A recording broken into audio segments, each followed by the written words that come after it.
and perhaps it won't take as long to get through all the material today, since there's fewer of us, so we'll just play it by ear. Okay, so this is me. um, I know several of you on the call already, but I'm from Alaska and I've been doing food and science writing for a couple years now. I've been kind of involved in food systems in several different ways, like as a scientist and as a writer. And then I ran a food pantry for a while, which was like one of the most important experiences of my life. Um, and right now I'm down working in the state legislature in Juneau, uh, trying to see what we can do about food policy. Today, the outcomes I'm hoping that everyone will get is that they're going to identify a target audience, select a marketing tool, set a marketing goal, learn how to measure their efforts, and then plan your action steps. And so, my idea with the model of the workshop is that um, if you've never run a market before, or if you've been running a market for 10 years, you could get something out of this. Because the idea is that this is a marketing campaign. So even if you have a great marketing strategy, you've been doing this a while, hopefully in this presentation, you'll identify a new group of people or a new way that you want to get your message out there. So,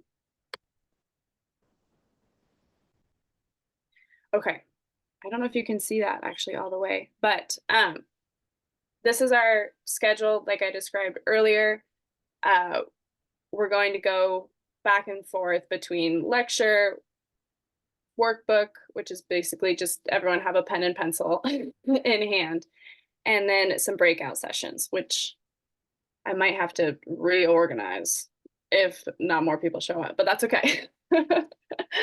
um, and yeah, I don't think I need to say too much more about that. Okay.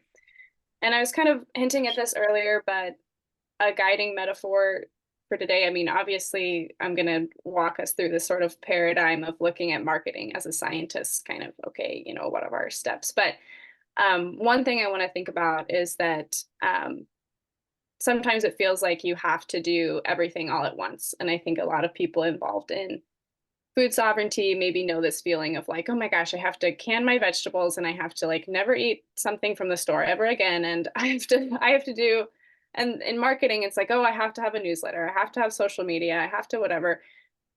And you want to do as much as you can, but also this is something I learned from foraging is that you really need to build one relationship at a time. So, you know, the first year you harvest fiddlehead ferns, you might be like, oh, I need to get baskets and baskets. And then you learn maybe you don't actually.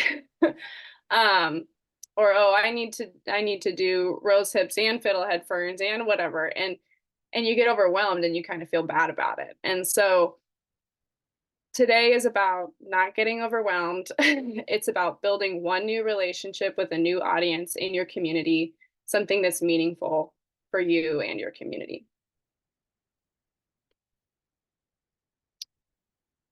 Okay, so this is where we're headed. Step one in the scientific method is going to be to make a marketing hypothesis. And the marketing hypothesis is going to have two components. It's that you have a target audience and you have a marketing tool that you think will reach that target audience.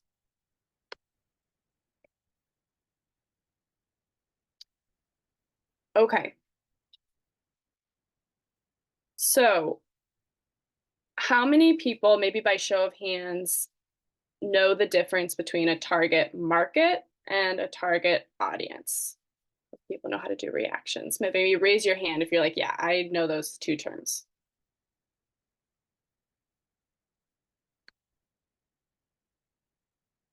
Claire Marshall like knows. All right. So a target market is kind of everybody you're hoping or can imagine would be interested in your product, in coming to your market, in buying your vegetables. It's kind of this big umbrella group. And then and it's obviously a little bit overwhelming to think like, how do I reach everybody who I think should buy my stuff, which is everybody in the world. And target audience is, they're a portion of your target market, but it's who you're trying to reach with a particular marketing campaign.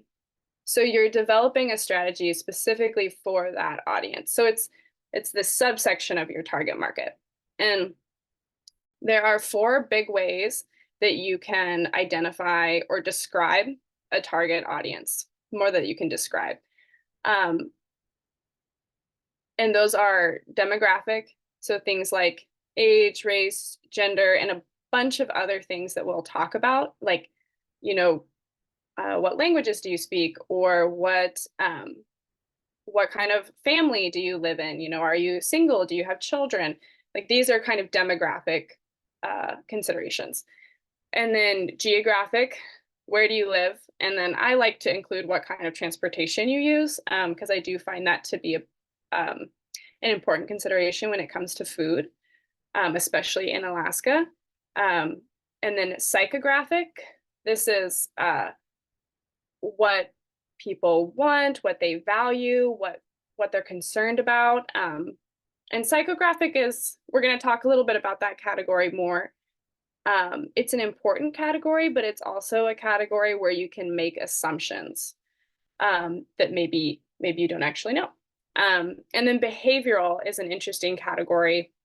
You can describe a target audience based on their behavior. So how much do they buy at your market? How frequently do they come to your market? Do they come at certain times? Do they buy certain things? Like maybe they buy hot foods, or maybe they buy crafts. So those are behavioral, like ways to look at describing a group of people that you're trying to reach.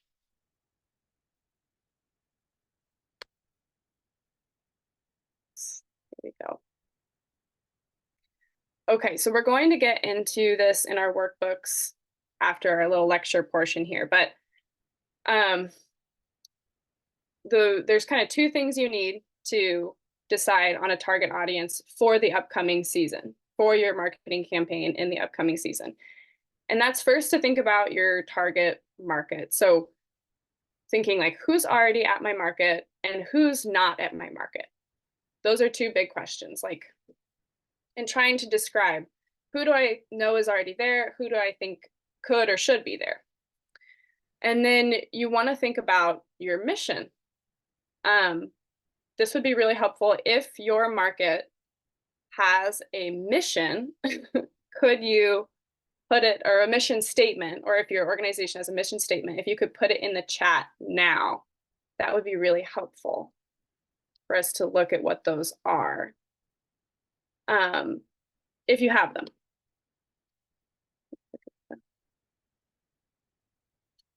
I'm having a hard time seeing the chat. I think it's because I'm screen sharing.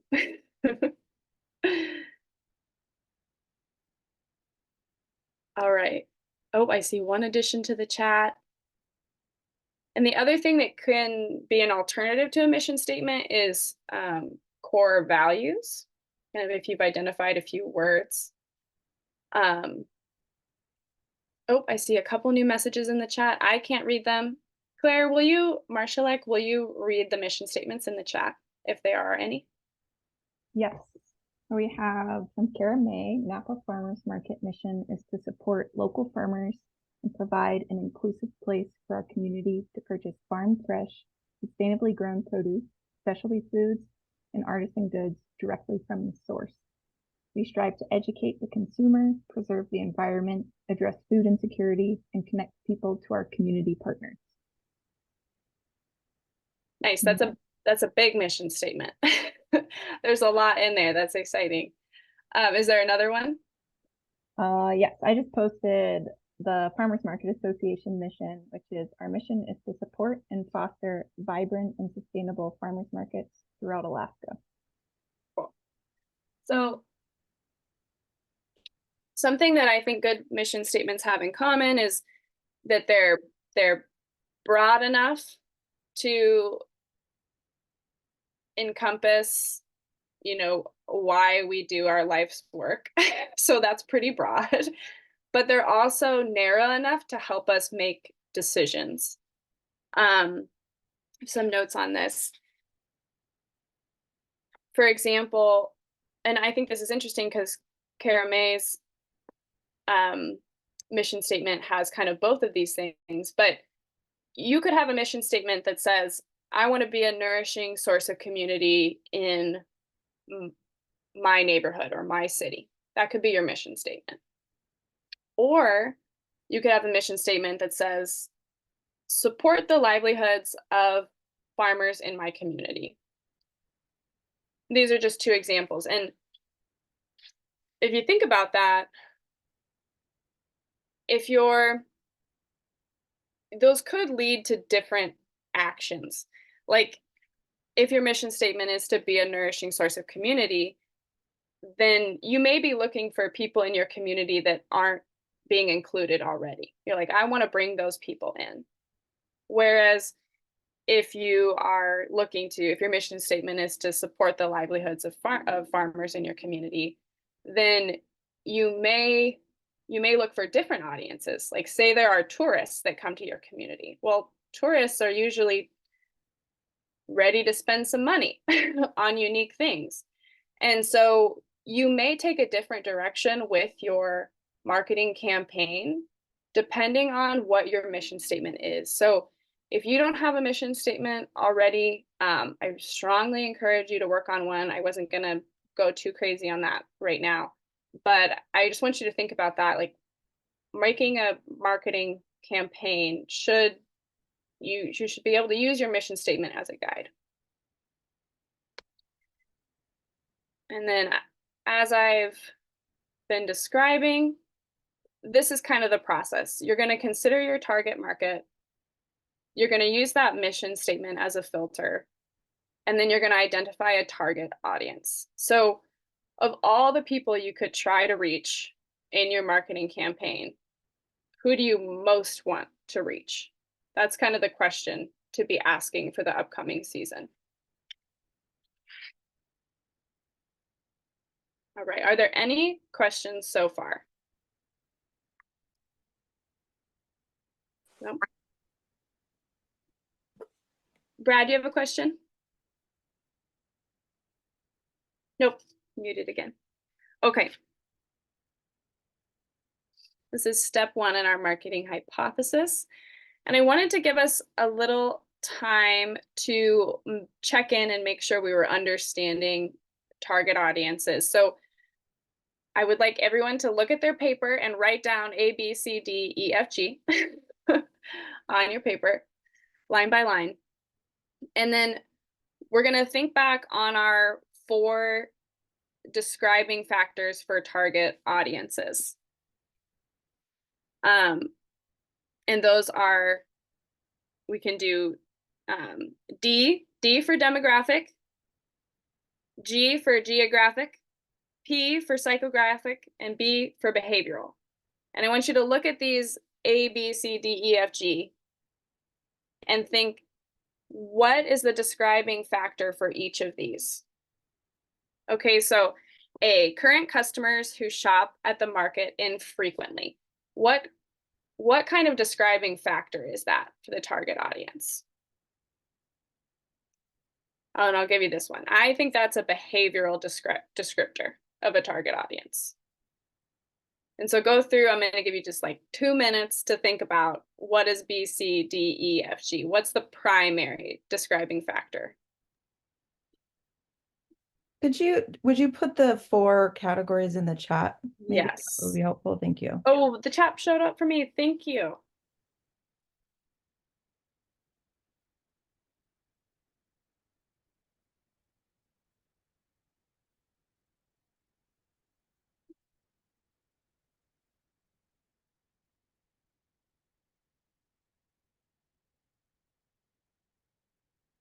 There we go. Those are in the chat now.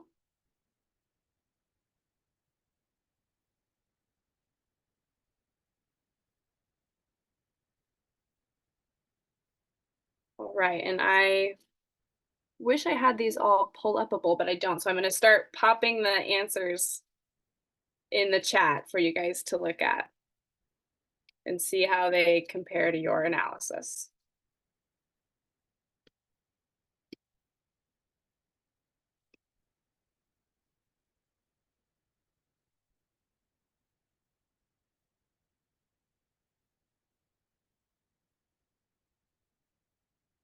Okay, I know that was pretty quick. And remind me what psychographic is. Sure, psychographic is the values, aspirations, concerns of your audience.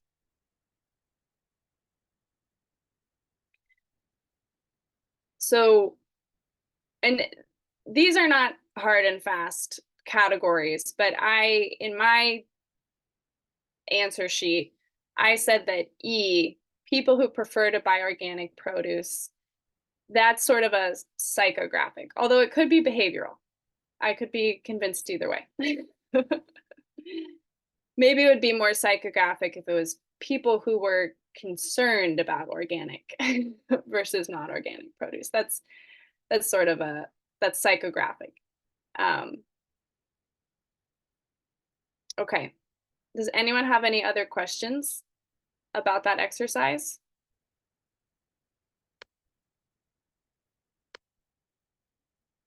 Okay, we'll move on.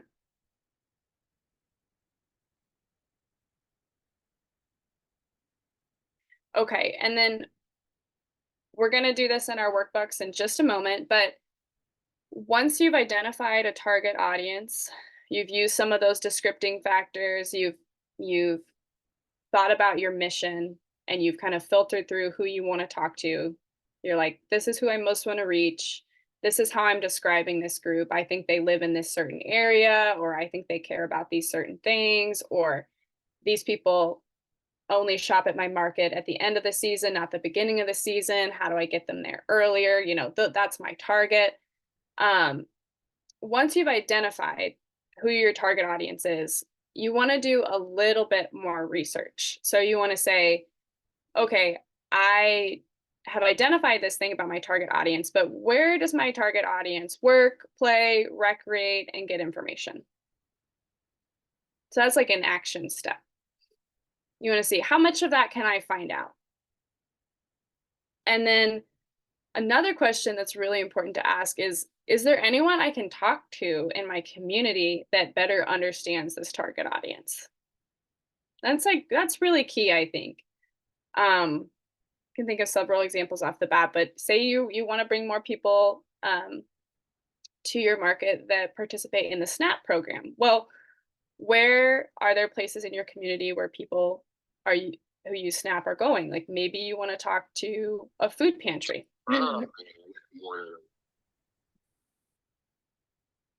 Thank you, Zanetta, for muting. Or say that you do want to reach tourists in your community. Maybe you can talk to,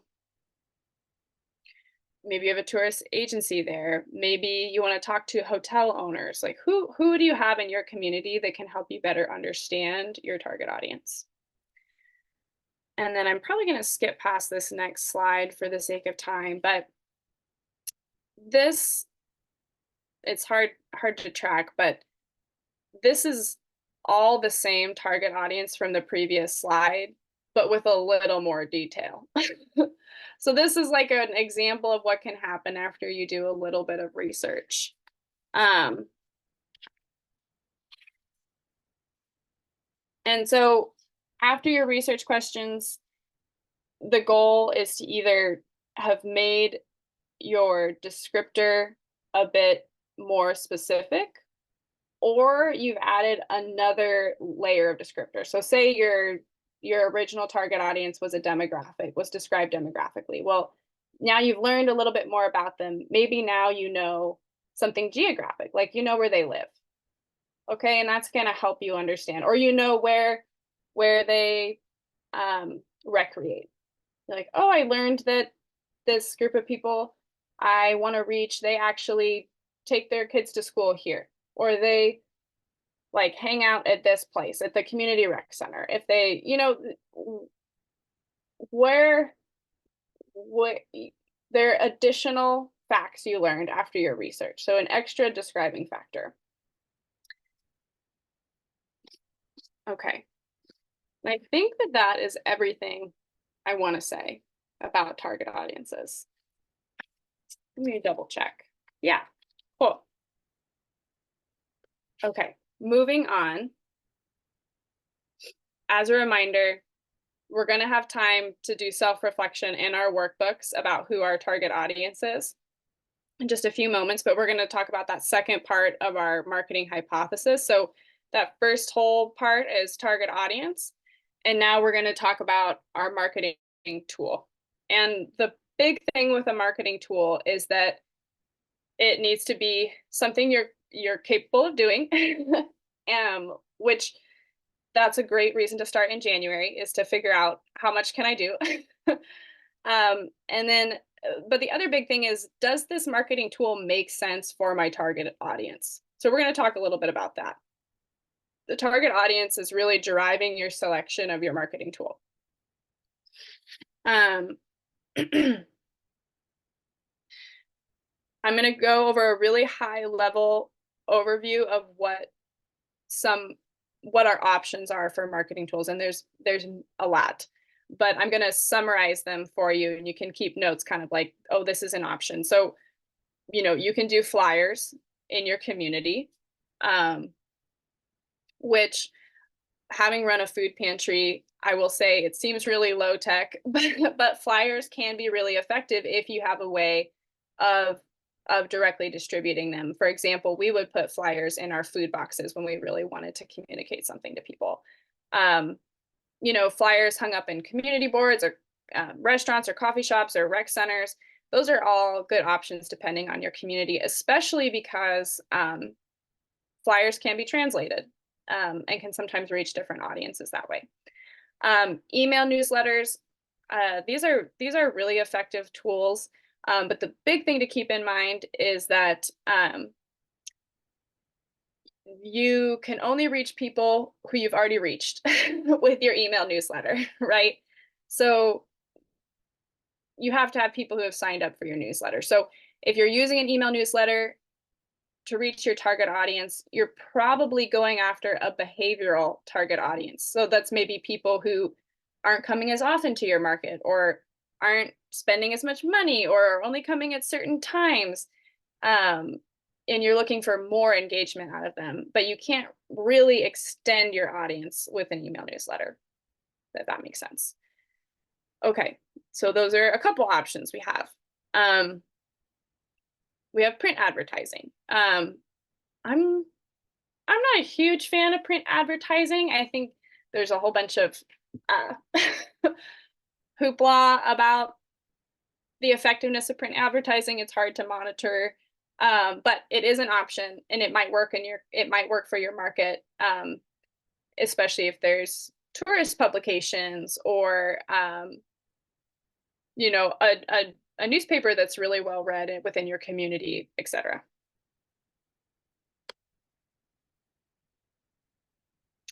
Oh, I went back.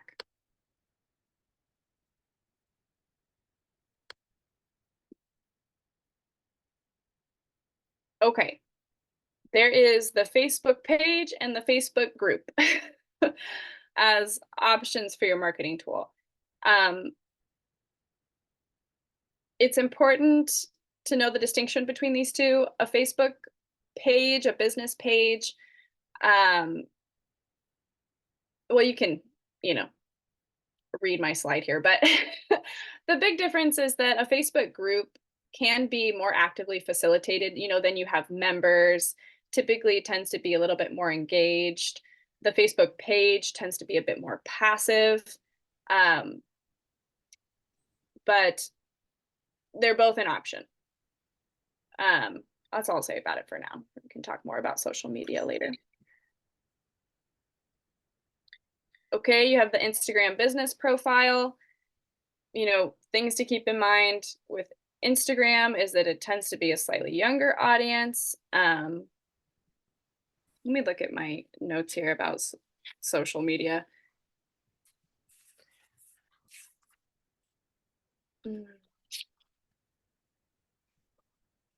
Oh, I have a lot of notes about social media. I don't know about this, you guys. Okay, social media. I guess the two big things I want to say right now is that both for Facebook and for Instagram, the deal is that return on investment is slow.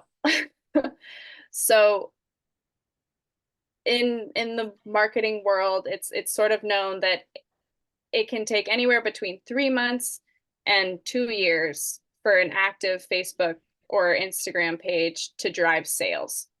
That's, I was doing some research on that. And so social media is pretty critical if you have the capacity for it, but you have to understand that's the long game. And the other thing about social media, both Facebook and Instagram, is that it's a good way to get to your rule of seven. The rule of seven is this marketing theory term that people have to see something 7 times before they engage with it. That's like lore, I think, marketing lore, but it's pretty well respected. And so that's sort of one of the driving factors between Facebook and Instagram is if you're using those actively, you're going to get your message to your audience more frequently, and you're going to get to that rule of seven. People see 7 posts about your market happening on Saturday. Maybe on the 8th Saturday of the summer, they're going to come. It's sort of what to expect. And then also the last thing I'll say about either Facebook or Instagram is that, well, especially on Instagram, the algorithm is set up so that the more frequently you post, the more people they'll show your posts to, if that makes sense. So if you post once a month, the algorithm is not going to show that many people your post. If you post 3 times a week, then more people are going to see your posts. And the only way to kind of get past that reach problem, if you aren't posting frequently, is to pay for boosts on your posts.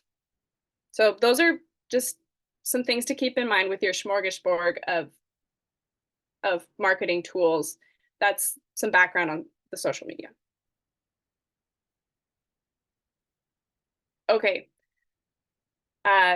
Giveaways and promotional sales can be a really effective way to drive engagement. They can be done online or in person. I gave like 2 examples down here. The first 100 customers this season get a market sticker and entered into a contest to win a free bouquet. Everyone loves a free bouquet. So, but of course, you're having to use other communication streams to communicate that to people. So you probably do want that online. You could do it just for people in person, but then the word might not get out as much. And then you can also do, like, share, and comment to be entered to win, this, and that. So it's getting more engagement on your posts on social media. I wanted to offer a story at this point. I gave a short version of this lecture at the Food and Farm Fest in November, and one of the participants came up to me afterwards and said, I always joke that my marketing would be successful if my sister ever came to one of my markets. She's a nurse and appreciates healthy food, but she's always too busy on the weekends to come to my market. Okay, so that's really interesting. And I thought about it, and I thought, well, you could make a promotional marketing campaign out of that exact concept. You could have like a medical professionals appreciation month, right? You could go to local clinics or hospitals. You could ask their staff, like, hey, can I leave this coupon here? Can I leave this flyer here? It's 10% off of my market all month. You could post on Facebook saying, if you bring your badge to my market, I'm going to give you 15% off. So that's a way to use this type of marketing. and it can be kind of unique. You know, you can do teachers, you can do medical professionals, any target audience really. So I'm hoping at this point the juices are flowing because there's so many different ways to use these tools, but that's something to keep in mind for giveaways and promotional sales. Okay, community events is also a marketing tool. These are nice because you can kind of leverage other community partners' marketing capacity. So maybe they have newsletters, maybe they have social media, and you can, and they have their own audiences. And so by partnering with people, asking them to come to have a particular type of event at your market, you can engage people from your partner's audiences. So that's something to keep in mind. And yeah, as you probably have noticed through this selection process is that combining tools is often the best way to go if you can, but if you can't, that's okay. But for example, if if you're passing out flyers, it would be really good to have a QR code that links to your social media. Like that's kind of combining two tools. And we talked about in promotional sales, it would be good you have to reach out to other community partners. So it's sort of like an event. And then, and yeah, maybe you're still using social media to drive people to that sale. So these aren't like hard and fast lines, but you have to reflect on your capacity and think, which of these tools can I do?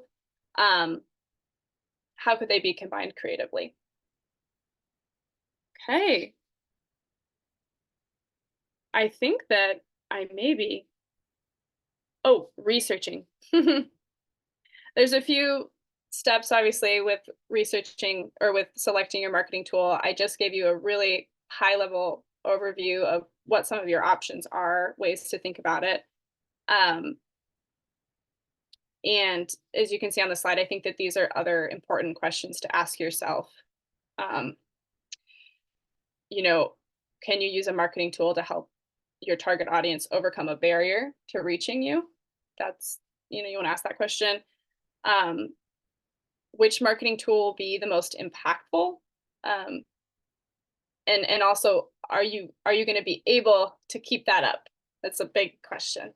And then definitely on all of these, and I don't know if we'll talk more about this, but on all of these, you have to think about, how am I actually going to use my tool? You can't just say like, oh, well, I guess I'm going to have an email newsletter. Well, like, when are you going to send your newsletters? How often? What are the subheadings of your newsletter going to be? Even, what sections am I going to have? Like, you really need to think about application. So I think that's everything. Now, let's see, before we reach the next section. Oh, I think, well, these are examples of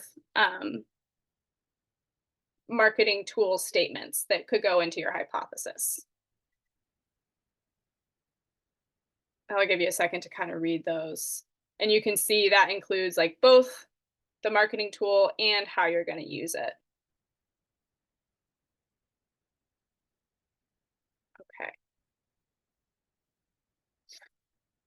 And bringing it all together, these are some good marketing hypotheses and some not so good marketing hypotheses. I'll give you guys a second to reflect on those.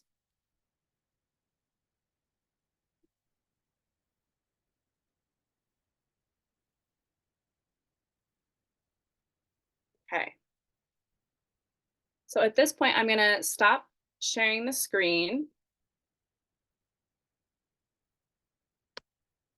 If I can find it.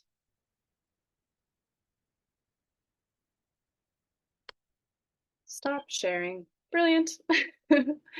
All right, and I would welcome you all to turn on your cameras if you're able, because we're going to talk to each other now. Awesome. It's good to see you all. It's always weird when you're like talking into the ether for 25 minutes. Oh, humans, hello. Okay. Thank you all for joining. Um, and so we're now going to, before we move into kind of self-reflection for our marketing, our own marketing campaign generation, does anyone have any big overarching questions about the marketing hypothesis, how to identify a target audience, or how to select a marketing tool? No. Okay. And I'm not totally sure when each of you arrived, so hopefully it's not, I'm not missing too many people. I am going to post some questions in the chat, and we're going to take about like 5-10 minutes to do personal reflection and think about how we're going to apply these things to our own markets and businesses. So give me a second to put those in the chat for you.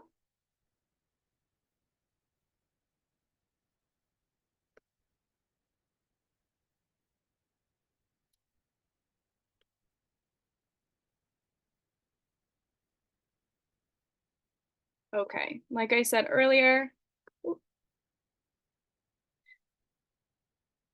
we're kind of question number one, we're going to think, and 1 and 2, we're going to think about who is our whole target market, who's already shopping with us, and who do we want to shop with us. So those are 2 big questions to start with.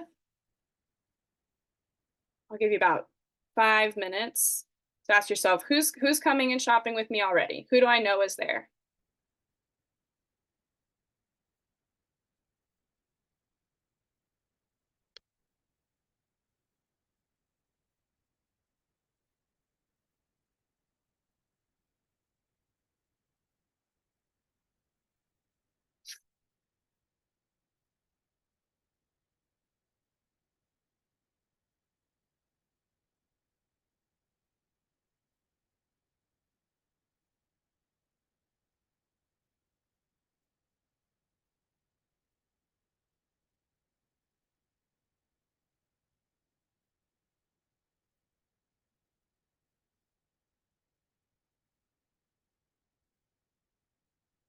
Okay, and if you haven't moved on yet, maybe move on to that question, that second question. Who doesn't currently shop at your market, or you're not sure if they do, but you have a hunch that they would if they had the proper access, information, or incentive? So that's a big question, but who's not there, but you think, I think they could be if they had access, if they could afford it, if they could, if they had the transportation, if they had the information, if they knew the time, or if they were incentivized. That's kind of that healthcare professional promotion. Like, I think they would like this, but maybe they need an extra oomph to come to me. That's that question too.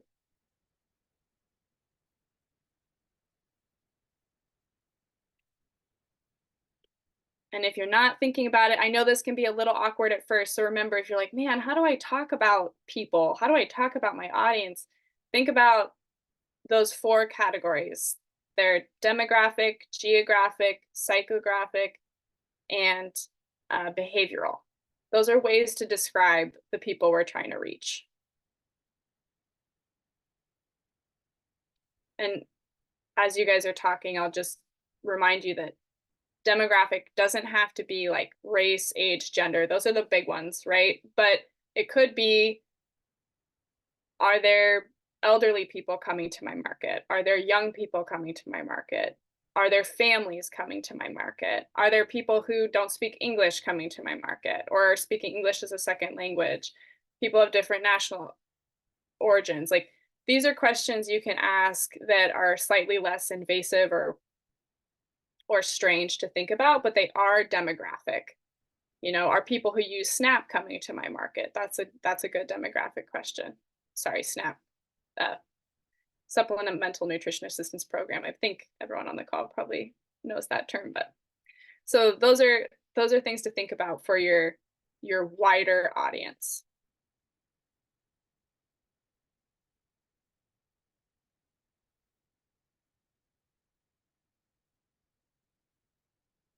Okay, and then we can move on when you're ready to that third question.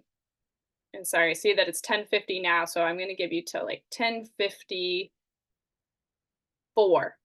on this question.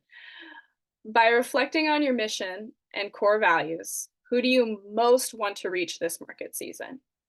So you can look up at those questions 1 and 2 and think like, okay, who's already here? Who's not here? And who do I most want to reach?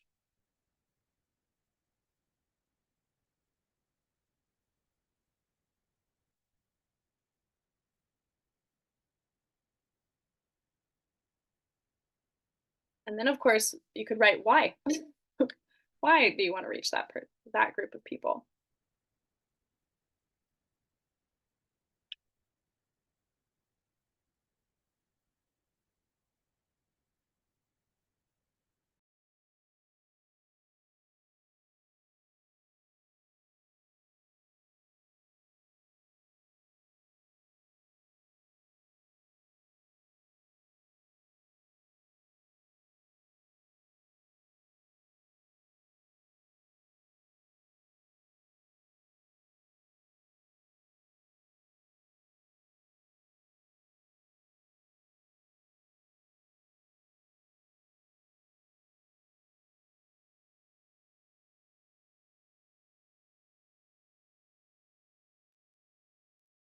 Okay, looks like maybe not everybody needs until 10:54 for this question. It's just a hunch. So I'm at, if you're ready, definitely move on to that fourth question.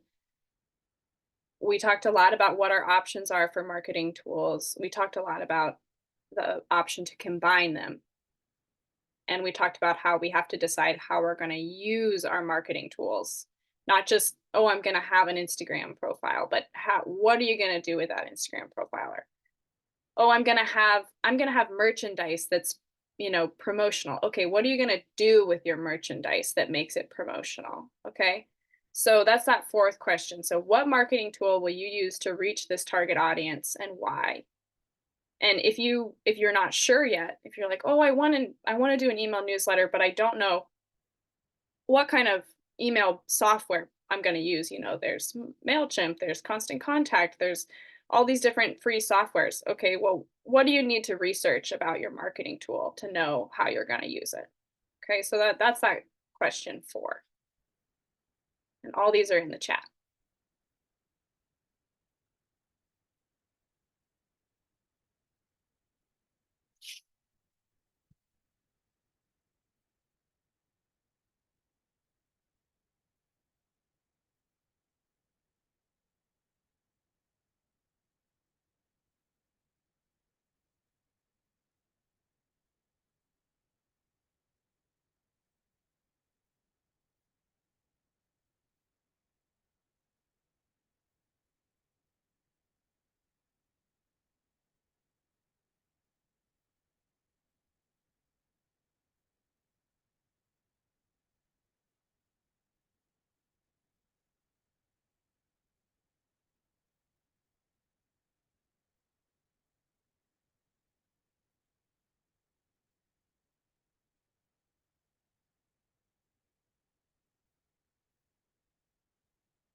Okay, are people feeling like they need more time, or are we ready to move on to some sharing and questions? Maybe give me like a thumbs up if you're ready for sharing and questions. Thumbs up, thumbs up. Okay, I love it. All right, you guys, I having thought about this method for months and months and months, I would love to hear what you think your target audience is and what marketing tool you're going to reach them with. Who would like, is there anyone who's comfortable with sharing kind of where their thought process is at so far?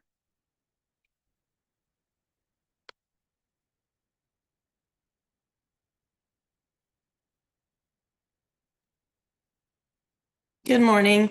I can share if, start the conversation. I'm Nicole. I'm actually not a vendor for a garden or for a market. We have a little community garden, so we need to get more people to participate, and then we need to figure out what we're going to do with the produce. So I'm here to basically learn how to get more people involved.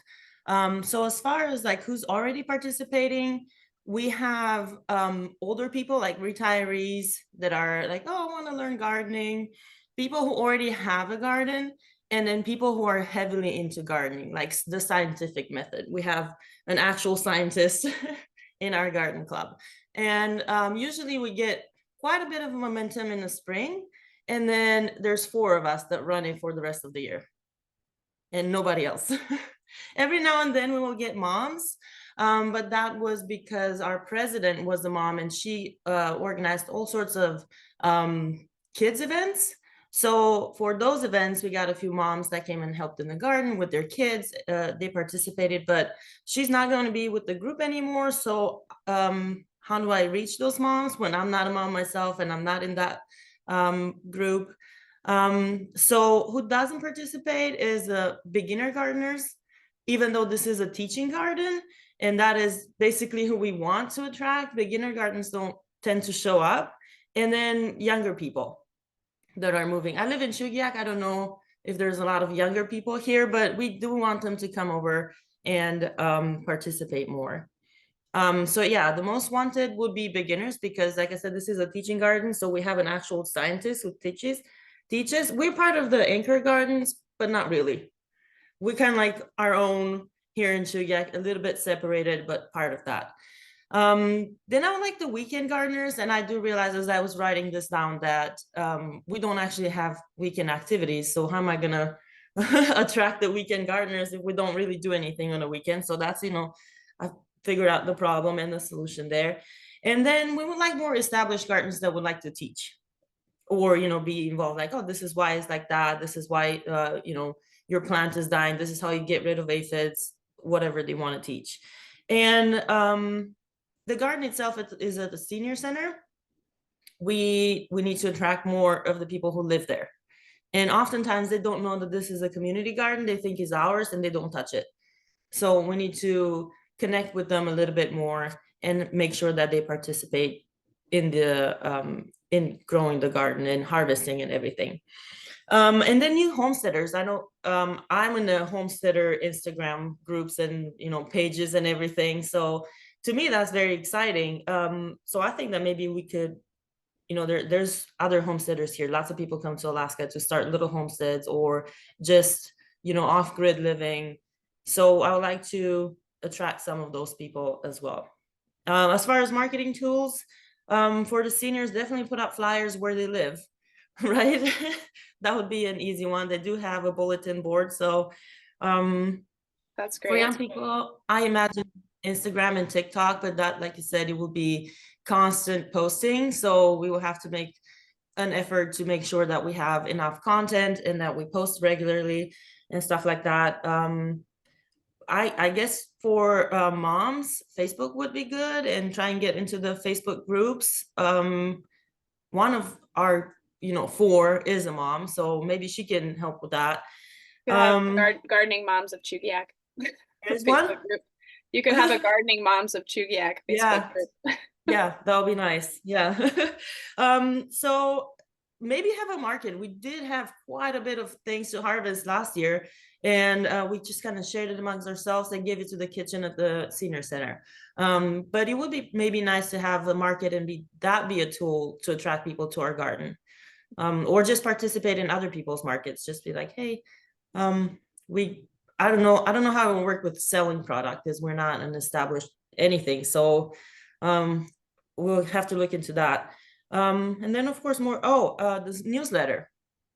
And now we don't know much about what to post in the newsletter, but we can post our events and then research what the cooperative is putting out, and do a monthly newsletter with like what to start in March, what to start in April, what stuff like that maybe. Thank you for sharing all of that. That was really thoughtful. I feel like I already heard you identify a couple like, well, we haven't had events on the weekend and I want people to come on the weekend. So that's super tangible, great information to work with. My one piece of feedback for you, Nicole, is because you just listed so many things, I worry about your capacity over the summer. And so I know you were being thorough, but I'll just remind everyone, I don't know if everyone heard this at the beginning, but that sort of analogy that like having a marketing campaign each season is like learning to forage one new thing. It's like you go out into the woods, you have no idea what you're doing, you collect too much of something, and then it has all these little hairs on it, and you're like, what is going on? Like that is what you want to think of with marketing, because that's what it's like. You're like, I'm having an Instagram profile, and now I'm posting on it, and now I'm whatever. So thinking like, think about that capacity portion, and maybe like one or two people, one or two marketing tools. But that was such an amazing thing for like whole program for you to invite us in on. Thank you, Nicole. Um, does anyone else have some juices flowing and want to share, how they just walked through that process? I'll share. First, I want to say thank you so much for putting this on. I'm Zanita from the Sunday Fresh Market. And I didn't realize how much marketing was going to be such a big component of this. Um, Honestly, it's probably what wore me out the most, because literally Monday through Friday, you're just like thinking up different ways to kind of get the word out. Right now, our demographic is millennials and families with young children. I'd like to continue with that and get more going, but also like to focus on getting more immigrants and SNAP customers over to the market. My husband's from Russia, so that's a really big kind of focus for us. We've got a lot of vendors that speak different languages. So figuring out ways to get the word out that we've got produce that perhaps you're looking for, right? That you're used to, and then people that can speak your language. Social media is a big one for us, so we'll continue to use that this year. I love this idea of a weekly newsletter. I never even thought about it. Never even actually thought about collecting emails. One of the unique things about the Sunday Fresh Market is we literally have a rotating list of vendors. So each week we're letting everyone know the weekly lineup. This would be such a great component. I know, just like, I'm sorry, what was your name? Nicole. That's my middle name. Beautiful name. It is hard to think of what to put in there every week, but we've got something like the list of who's coming the upcoming week. Partnering with other businesses, we didn't really do that much, but that's definitely something that I'm going to utilize this year. Ta-da! Thank you, Zanetta. I have been wanting to meet you. I heard about your market last summer, so pleasure to meet your virtual acquaintance. Thank you Yes. for having me. Yeah. Sometimes it is if you can wrap your head around it, like a newsletter, you don't actually have to like write a whole blog in there. You can send what you're posting on Facebook in a newsletter. um, and just thinking about like, you said your target audience is millennials and people with young children, families with young children, kind of thinking, okay, within that group, who's going to open up that email newsletter and read it? Like, I'm a millennial who reads newsletters, but I have a certain type of job. I spend way too much time on my email. Is everybody, but maybe those parents you're looking for, what kind of jobs do they have? What languages do they speak? Are you going to reach them? Those are some good questions to ask. And also in terms of reaching, just a little tidbit on like reaching people who speak different languages or different national origins, or members of different cultural groups. Like if there are any type of like cultural like nonprofits or organizations, like, is there like a Korean community center in your city? Is there, these different affiliation groups can be really helpful. And then of course we might not always get to have interpreters at our market. I mean, that's the best case scenario, but even translating a flyer or translating a social media post and sort of telling people like, I want you to be here, even if you get here and we have to use body language to figure out what's going on. Like, it's that sense of putting your messaging out there that that that that hey, you might not come here, but I think you should. I want you to read this in your language, um, can be, I think, really powerful. So, so yeah, anyone who's in that kind of realm, I would definitely ask yourself that question: who else in my community knows more about this target audience? And then that's like your research question is like, who do I need to go talk to understand how to reach people who are different than me? So thank you. This is so fun. We definitely can take a couple more people. Does anyone like to share what they're working through?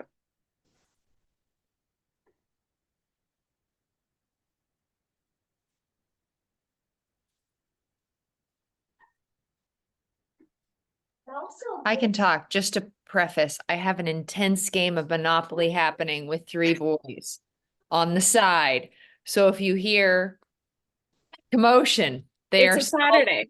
they are still alive, barely. It's intense. So, um, I'm down in Kodiak, and we do have a farmer's market right now, but we are in the process of beginning a second producers market, one that really focuses on produce, Kodiak grown, Alaska grown produce. We have a lot of artisans, not a lot on the production. So I run the grade A certified. I have a goat dairy. And then we also do a lot on the protein side.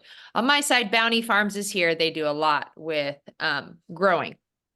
On that side, Kodiak Co-op's a really big deal. Our big market area, and this is where, we are really working hard to reach our low income minority families, SNAP, WIC participants, to be able to accept those things, to get those folks here. We used to, where I am at my job, we used to house the Kodiak Island Food Bank, but drawing in those connections, and a lot of it comes, I focus a lot with youth programming. And so for us, a big dynamic that we're trying to reach are those low income minority families with kids. So to be able to make the attraction, to be able to get those families in, to add an educational side to it, with the longer term goal of helping derail the cycle of poverty, to stop that, to have a switch stop, if we can have some full tummies that, anyway, it all relates one another, and it starts with our kids. So on our side, one of those, something that just this morning I thought a lot about was, gosh, we have 3 Title I elementary schools in our community, 3 of the 4. And so to be able to get there, like I took a baby goat this last week to the school, and I was like, oh, I need to do that more. And then have a flyer that a kid can take home and say, Mom, we really want, or Dad, we really want to go see this. And then to have plenty of opportunities where they're like, oh, we can get, knowing that they're going to get food. Because a lot of our folks here have a tricky time making the connect, like I have families that'll come, they're like, where can we spend this at? And it's like a market food or it's something. So the educational dynamic, and I know I'm a little all over the place. I have ideas though. One of the things we had talked about was having a little spot at the entrance to be able to help talk to people and educate people as to how to spend these, tickets that they have, the tokens that they have, things like that. And then as far as the other big one that I just hadn't thought about it again, was like going to our canneries and then going also to the food banks with flyers and having those to pass out, and having them translated into Gaelic, having the translation portion is a big deal. I think it's less, we have a lot of the folks that we'll check their emails. Well, they already know how to get their food. They're the ones going to the co-ops and going to the markets already. So maybe it's more so like, here are 10 flyers that you can take to your to other people around town. So that may end up being a better option. Anyway, that's on my end. Thank you for sharing that, Kelly. And I loved that bit at the end about like, if we're trying to like, where do people work? Where do people take their kids to school? Like, and I don't want to sound like too much like a plebeian, but like flyers are great. Like for sure it can feel like you're throwing paper into the abyss, but if you're taking them to the right place and you, yeah, are potentially putting them in a language that is more relevant for people, they can be really powerful tools. And also, like, I forgot to say this at the beginning, but marketing can sometimes feel like a dirty word. I don't know if other people feel that way, but you're like, oh, like, I'm not trying to get in people's psychology and whatever, like, there's a lot of people selling us things all the time in our lives, so it can feel weird. But bringing a baby goat to a school can be marketing that's not gross. And you should think of that in your marketing, but in your marketing campaign, when you're thinking about your capacity. You're like, okay, if I bring that baby goat to school and I bring those flyers, like, that is a promotional event, that is a community event, you have done marketing. And I think we also need, and this is like the next top part we're moving into, but kind of measuring what we're doing and recognizing what effort we're putting in and what results we're getting. But yeah, it's important to keep track of like, wow, I'm doing this. Like, I am marketing. I am getting the message out there. So thank you so much for sharing that. That was awesome. Kelly, does your new market have a mission statement yet? Not yet. We are actually working on it. We were looking at the Matanuska Community Farmers Market. That's very like They did a beautiful job. they have they have their policy, they have everything. I was like, we need to steal from them or ask to also use. And so it won't be the exact same, but it's a couple, us on the farm side, we're trying to put it together, but that's our model. That's what we're looking at to hopefully move forward with. That's great. Yeah. And Brandy Joe from Matanuska Valley Farmers Market was going to be on this morning, but she has a brand new baby and couldn't make it. I also think she's probably working. So anyway, but she's amazing. She came to this lecture at the Food and Farm Fest in the fall. And I know that Claire or Megan could connect you to Brandy Joe, or if you haven't already. But yeah, they did a great job last year. But yeah, I think that we didn't talk too much about mission statements, because I know if someone's been running a market for 20 years, they're like, don't talk to me about a mission statement, But if you don't have one yet, it's a really powerful tool for it that, you can go back to over and over again. Like, who's there, who's not there, what's my mission statement? Who am I trying to reach? Because you can't reach everybody at once. So that's great.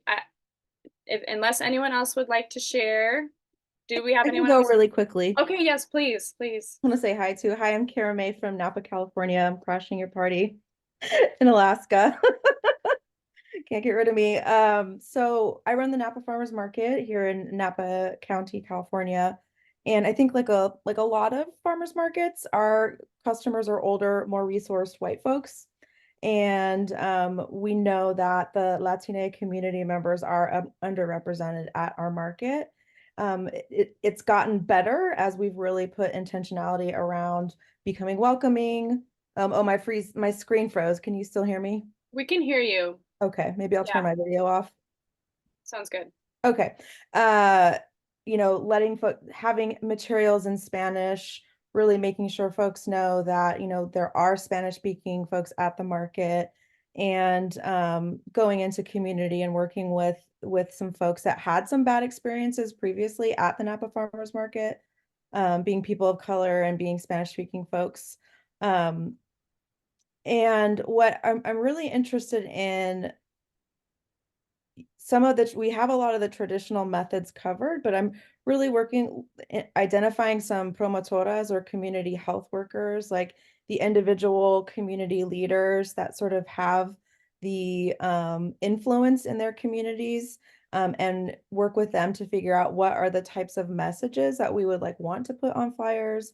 Will you help us reach out into your community, and try to get information from them, because we know that in that community, the promotoras have a lot of influence, and we know that when folks shop at our market that are from the Latino community, a lot of them really enjoy it because it reminds them of shopping at the farmers or markets back home in Mexico or wherever they're from, and the freshness of the produce. So I think trying to identify with them what some of the barriers are to folk shopping, whether it's they think it's too expensive, they think it's not going to be a welcoming place for them.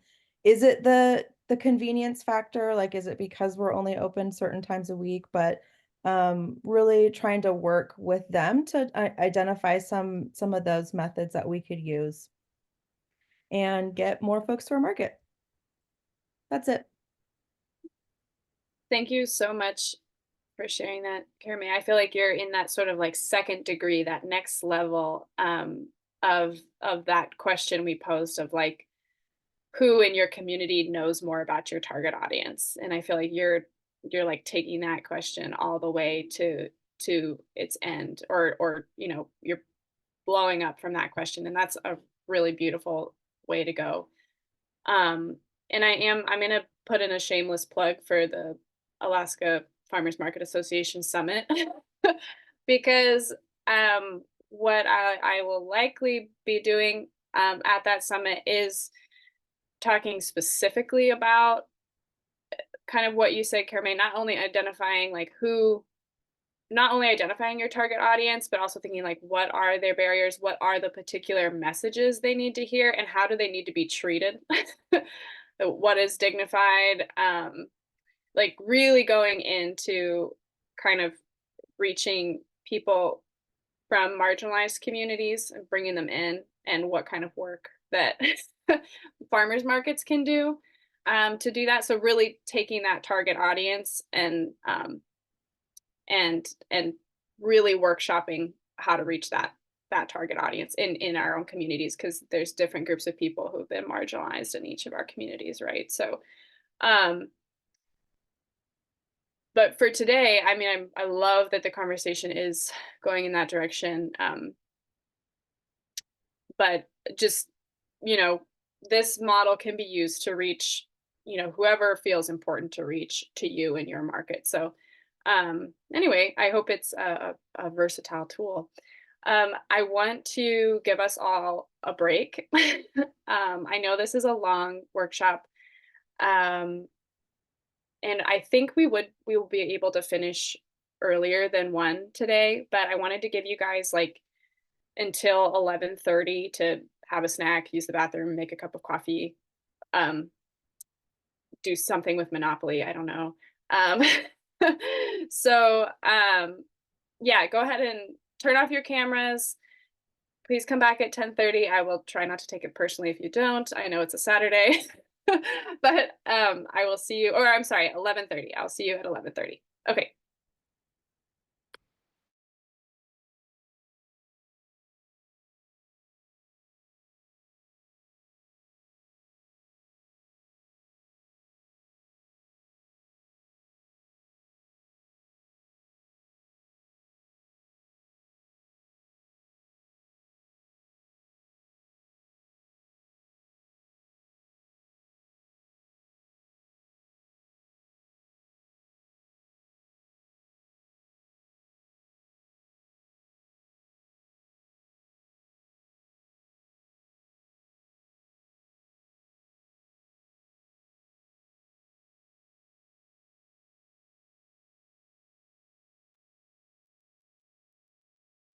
I'm going to start welcoming everybody back.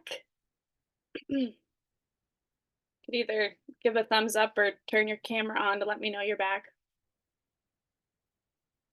Welcome, Nicole.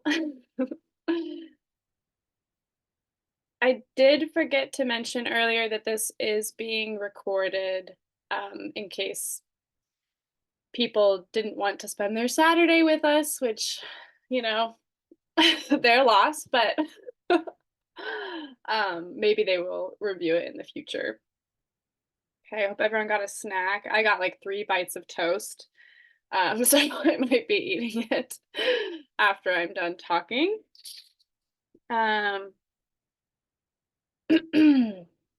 I did share at our agenda earlier today, but we're basically gonna do part 2 of what we just did. So I'm gonna present a new kind of concept. It's the second part of the scientific method. So we all have our hypotheses. We have like I'm gonna reach this target audience with this marketing tool or by using this marketing tool in this certain way. And then our second part of the scientific method is going to be how do we test that? How do we know we're reaching who we want to reach, that our tool's working, and then potentially if it's helping increase our sales. So that is where we're headed. We're going to do some slides, and then we'll do some reflection, and then we'll do some sharing. Okay, so I think I'll just jump back into it here. Gonna share my screen. Oh.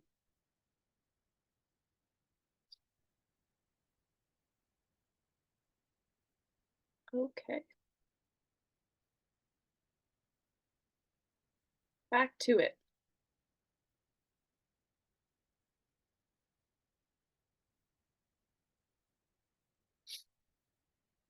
All right.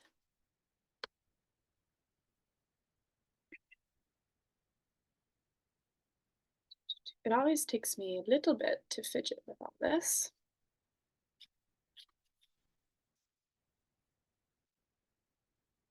That's where we left off.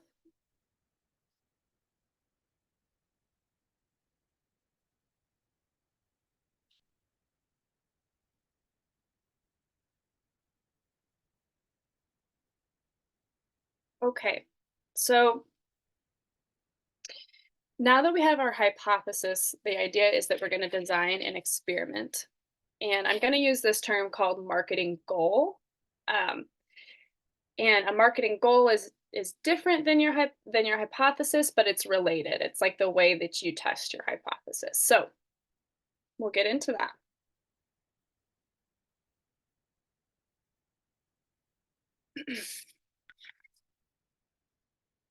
Sure, in the right spot. Okay, so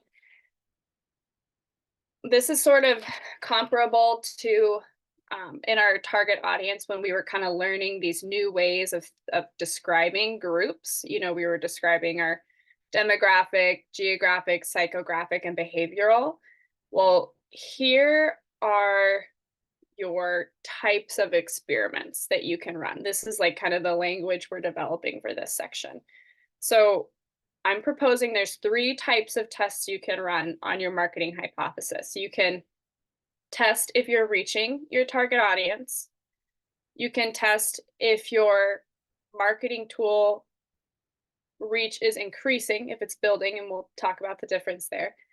And then the third is that you can test if your marketing campaign is correlating to increased sales. Okay, because that's, you know, ultimately, ideally what we're going for is that there's more success, there's more customers. Of course, success looks different for different people. So, you know, money doesn't always make it what's worth our time, but that's the third thing we can try to test is there a correlation to our sales? And sales data can be helpful, not just in terms of success, but just tracking what we're doing. So, and then a marketing experiment requires 3 things. So if you're doing any of the, you know, reaching your audience, seeing if your marketing tool is increasing, or if you're correlating to increased sales, you still need these 3 things. That's data collection, a marketing goal, and you need to analyze that data. So let's talk a bit more about that. So sort of like our smorgasbord of marketing tools, I'm going to go over some types of data that you can collect, and that will help us decide what kind of experiment we're going to run. So I want to introduce this type of data that I really love, and it might be new to you all. It's called a dot survey. And it is a simple visual survey with 1 to 4 multiple choice questions that you can, it's a physical board that you put up at your market, and I'll show you on the next slide. But you can do this, one time, and you can kind of ask questions about your target audience or sort of assess who's at your market, why they're there. Or you can do it longitudinal, which just means over time. So you can do it multiple times, and you can see how people's answers are changing over time. And then something to keep in mind with this type of data collection is that you can do actually any of those 3 types of tests or experiments with the dot survey. And I'll show you, I've got another slide about this because it's so cool. I really love dot surveys, and you might like them too. I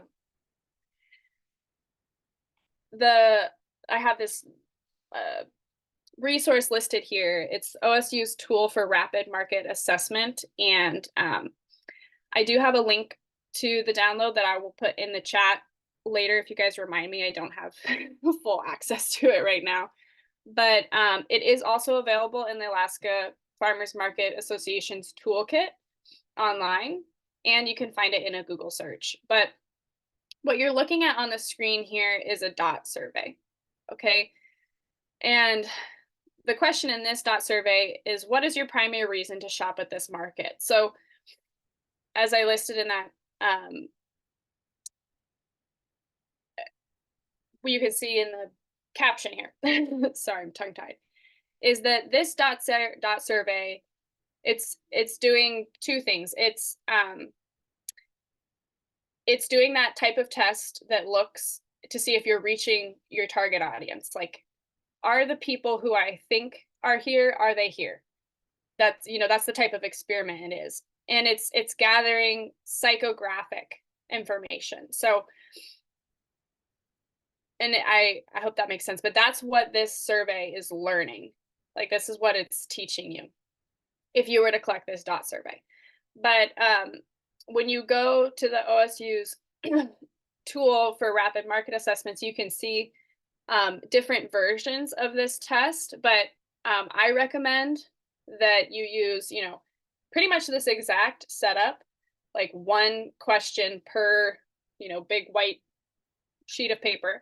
And you could do up to 4 of these at your market, 4 simple multiple choice questions. I wouldn't do more than that because that's hard for engagement. And I also recommend, you can do these one time. If you're like, I can't possibly, maybe you do it once and you're like, that was so stressful. I felt like I had to manage that all day. You do it once. That's fine. That's great. You collected some data. But if you can, it can be great to ask the same question multiple times over the summer because you might track change. And change is always, ultimately, that's what we're going for. We're looking to reach more of the people we're trying to reach and have them engage with us more.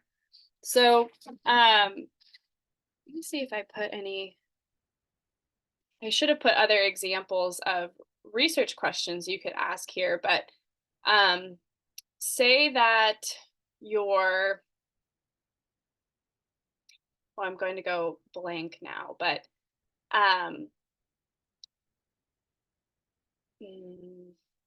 nope, I can't pull it up on my own. But I was wondering if this is like making you guys think of like, oh, this is what I would really ask people coming to our market. If you could put your question in the chat, like what question would you ask with a dot survey? you could ask things like, how much money did you spend on average? Like, how much money did you spend today? You can't ask that. People do. That can be a little more intrusive, but this is fairly anonymous. You could ask like, how did you hear about my market? That's a really good one. Because you could be like, did you read it on a flyer? Did you hear about me on social media? Did you hear about me from a friend? And then you can have people tell you that information. And that one's a good one because you think, say you ask that same question at 3 different markets throughout the summer. You ask like, how did you hear about us?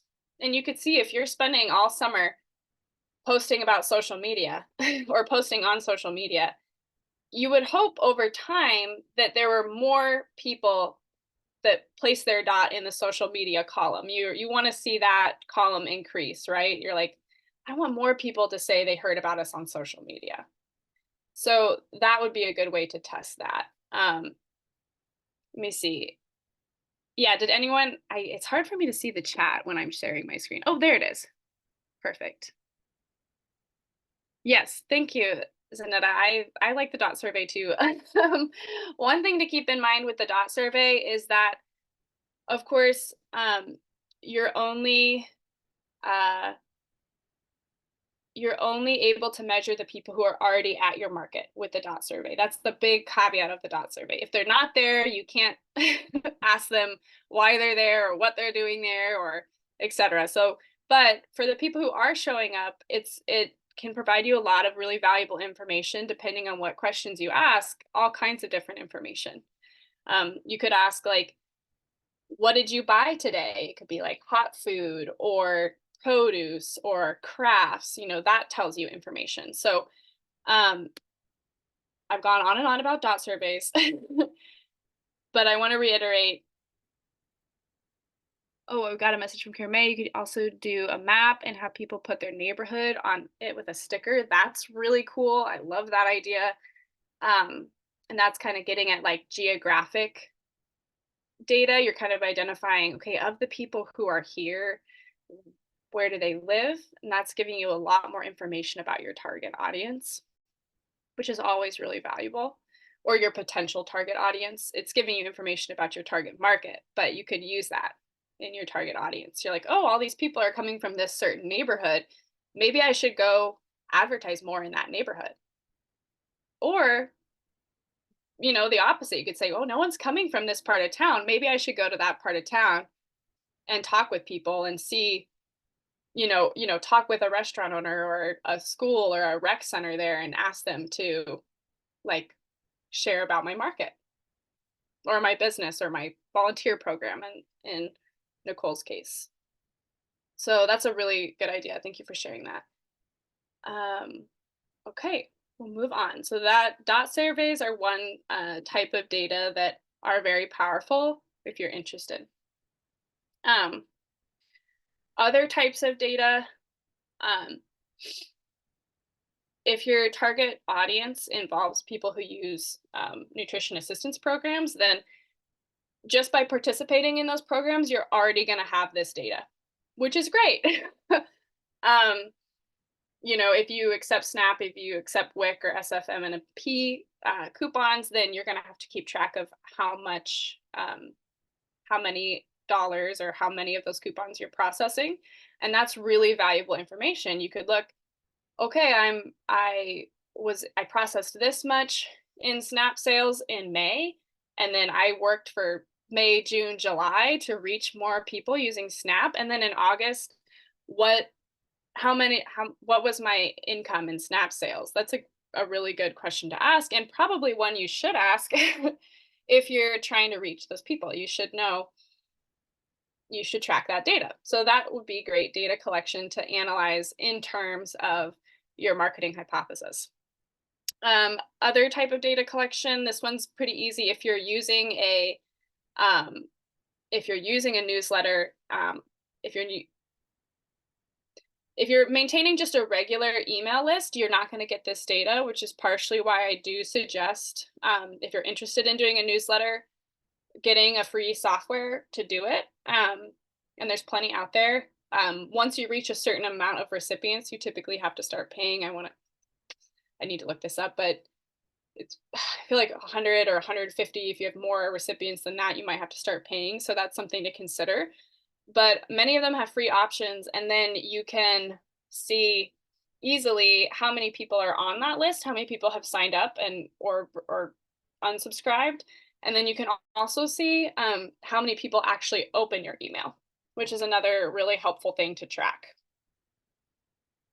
So those are types of data. Other types of data, obviously, social media analytics. So all Instagram business profiles, and I didn't say this earlier, if you are a business or an organization using Instagram or Facebook, you should have a business version of that page. You have special settings as a business, so I would definitely use those. And then, or if you're a Facebook group, it's a little bit different.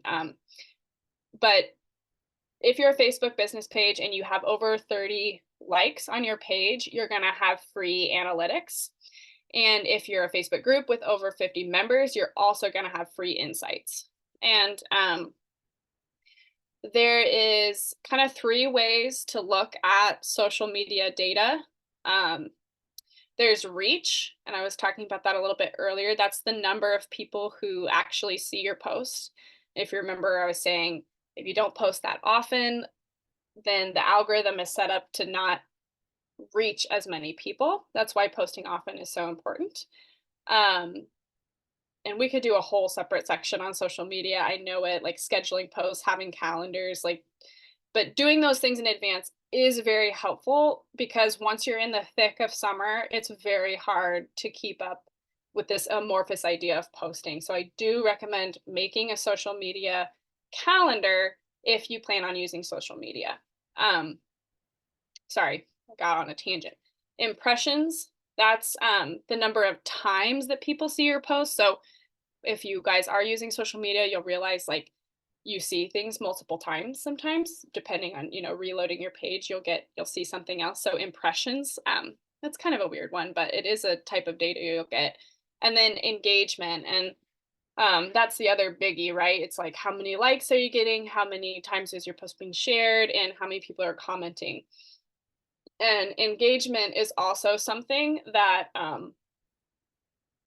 determines how the algorithm treats your social media page. So if you get more engagement, your post is likely to be shown to more people. So more engagement often equals more reach. So that's the the rundown on that. And you can get all of that information for each kind of post you do, or each post you do. So there's different kinds of posts on different pages. You can also see like, oh, this post did really well. Say like you do a farmer profile, or the teacher scientist profile, and say that gets like 20 comments, and you're like, wow, I've never had a post do so well before. Maybe I should post more about people. Maybe my social media audience liked that introduction to an actual person with their photo. Maybe that's something you could learn from post level data. And then of course there's profile level data, which is all of those things we mentioned above: reach, impression, engagement, but like for your total page. So every post you've made, how's the whole profile behaving? So that's a big rundown on that type of data. And you can see in this parentheses here, I have that B. I didn't really explain that too well, but that's that B type of test that you run. So social media data, you can only really test how your tool is doing. Again, I said there's 3 types of tests. You can see, am I reaching my target audience? Is my tool doing well? And is this translating to sales? So those are the 3 things you can test. And for social media data, you're only testing the tool. And that's just something to keep in mind. You can see like, oh, how many more people are following my page, but you can't see how many of those people who are following your page are buying something at your market. Now, that's okay, but it's just something to keep in mind. Those are two different types of tests.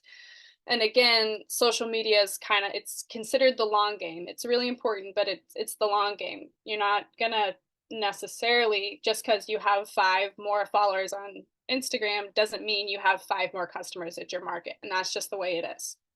Something to keep in mind.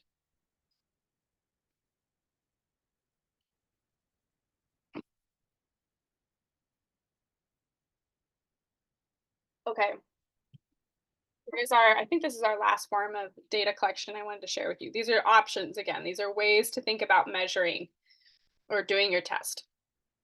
Oh, I might have to get some water here in a second, you guys, sorry. You can do total sales, which if you are managing a market, you're likely collecting this information already, but again, total sale, this is kind of, like I said, it's in parentheses, it's okay.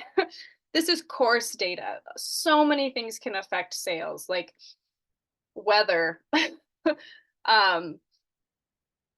times of year, marketing campaigns, events going on in your community, 4th of July, like all kinds of things can affect your sales. So it's hard to really feel like a strong correlation between that and your marketing campaign. But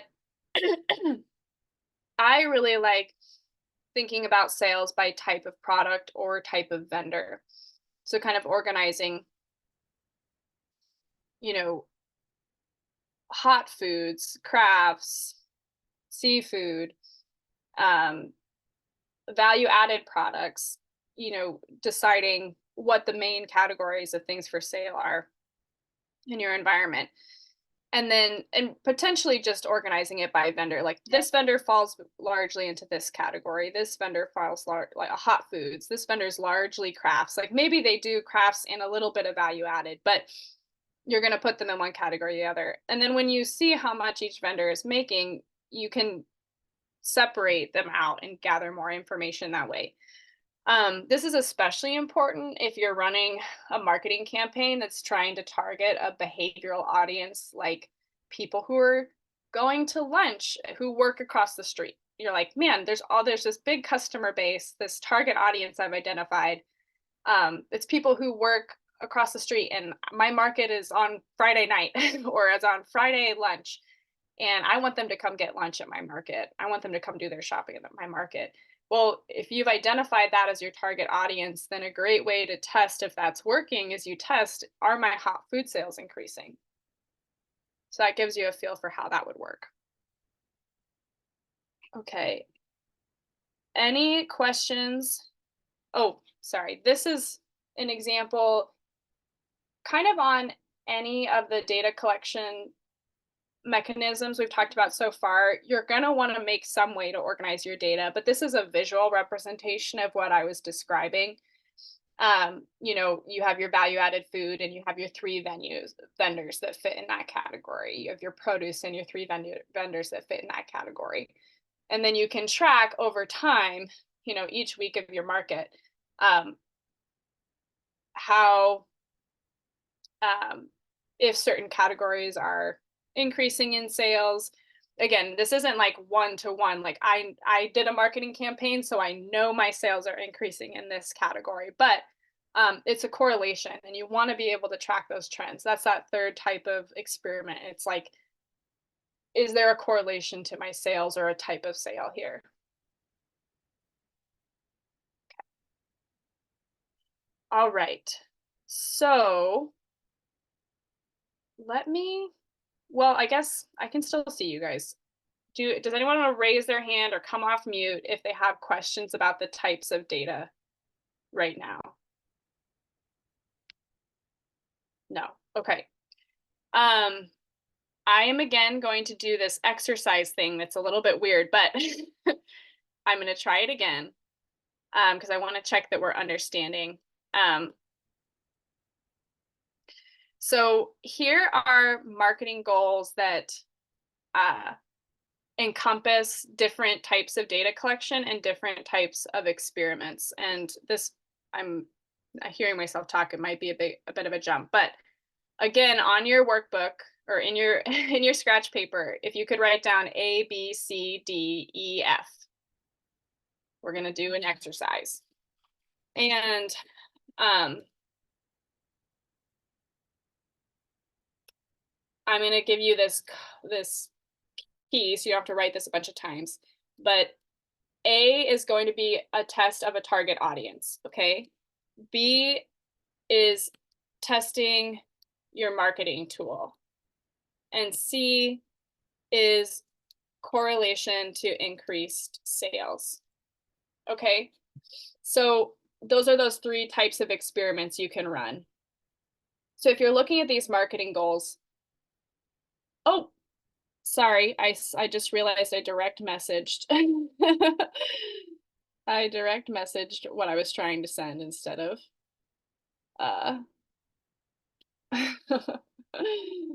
instead of sending that all to you guys. Let me change that. There we go. Okay, so that's your key. And I want you to look at these marketing goals. So, 5 more followers on Instagram page per week. Okay.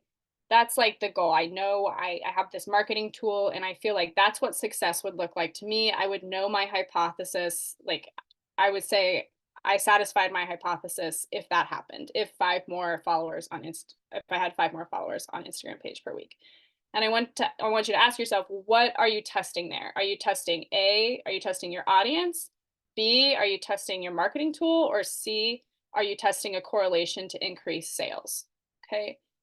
And I want you to try to identify what you're testing on all A through F, those marketing goals. I'll give you guys a little bit of time to do that.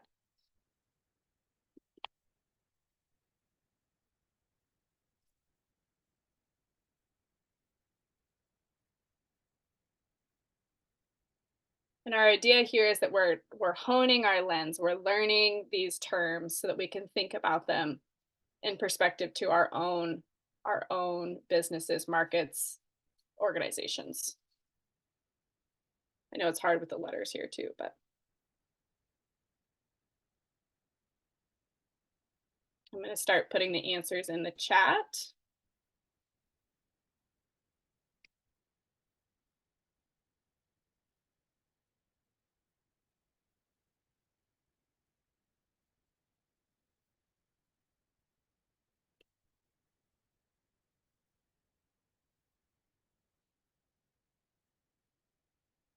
Okay.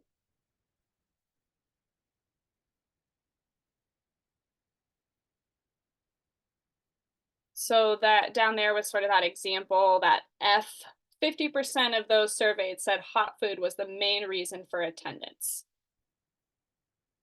That's a question on a DOT survey that is testing that you're reaching your target audience. Like, the people who I thought were here are here. So, and then another one,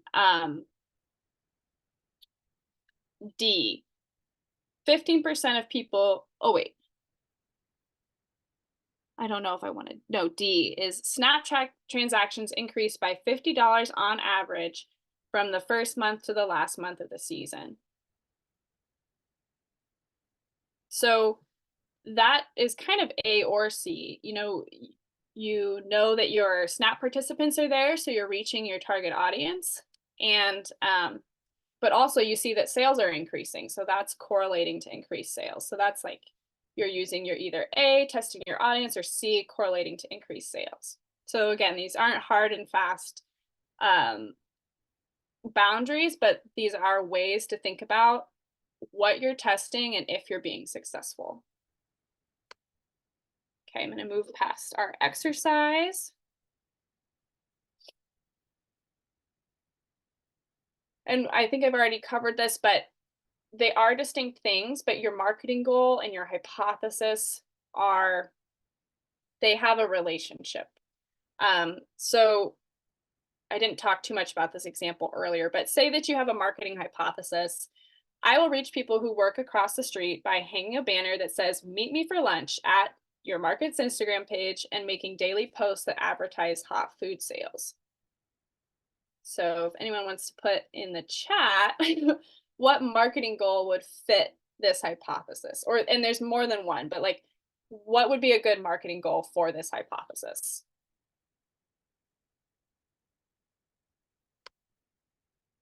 And at least if one of you could really put it in the chat, that would be great. An idea in the chat.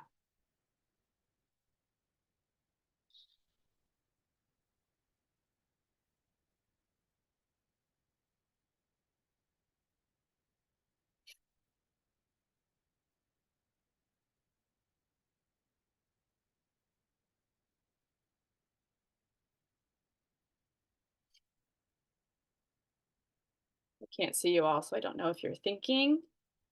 Could you, what were the goal? Sorry, what was the question? Yeah, no, that's okay. It's a lot. It's a lot. Like I need you to ask that question. So you have this marketing goal, or I'm sorry, you have this hypothesis. I will reach people who work across the street. That's your target audience by hanging a banner that says, meet me for lunch at Market Instagram, and making daily posts. So that person, this hypothesis has two tools in it. It has a banner that says, meet me for lunch, and it has connection to the Instagram page. So those are the two tools. We have our target audience and our two tools. That's our hypothesis statement, that thing in quotes. So I'm wondering if you're like, okay, how am I going to measure that that's successful? What's my marketing goal? I'm wondering, what in this scenario would you think is a good marketing goal for that hypothesis?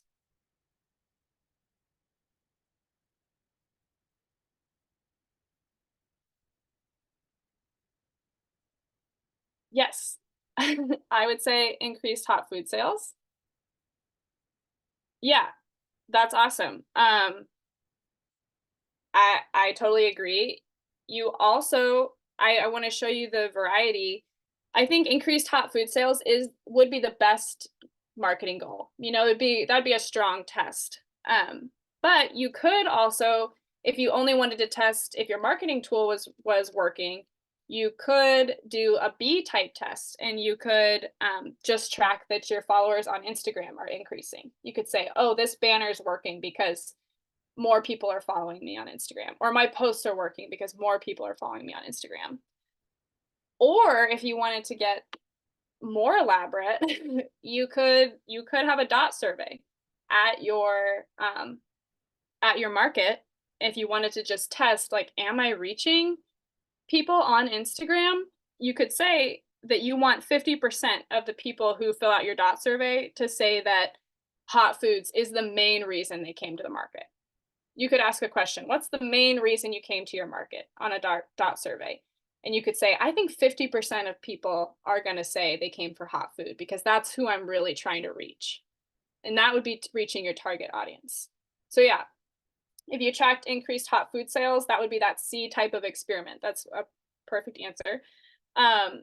But you also could track other data if you were trying to use one of those other experiments. I hope that makes sense. I know it's a little convoluted, but thank you everybody for engaging with that. I just want to make sure that these concepts are making sense along the way.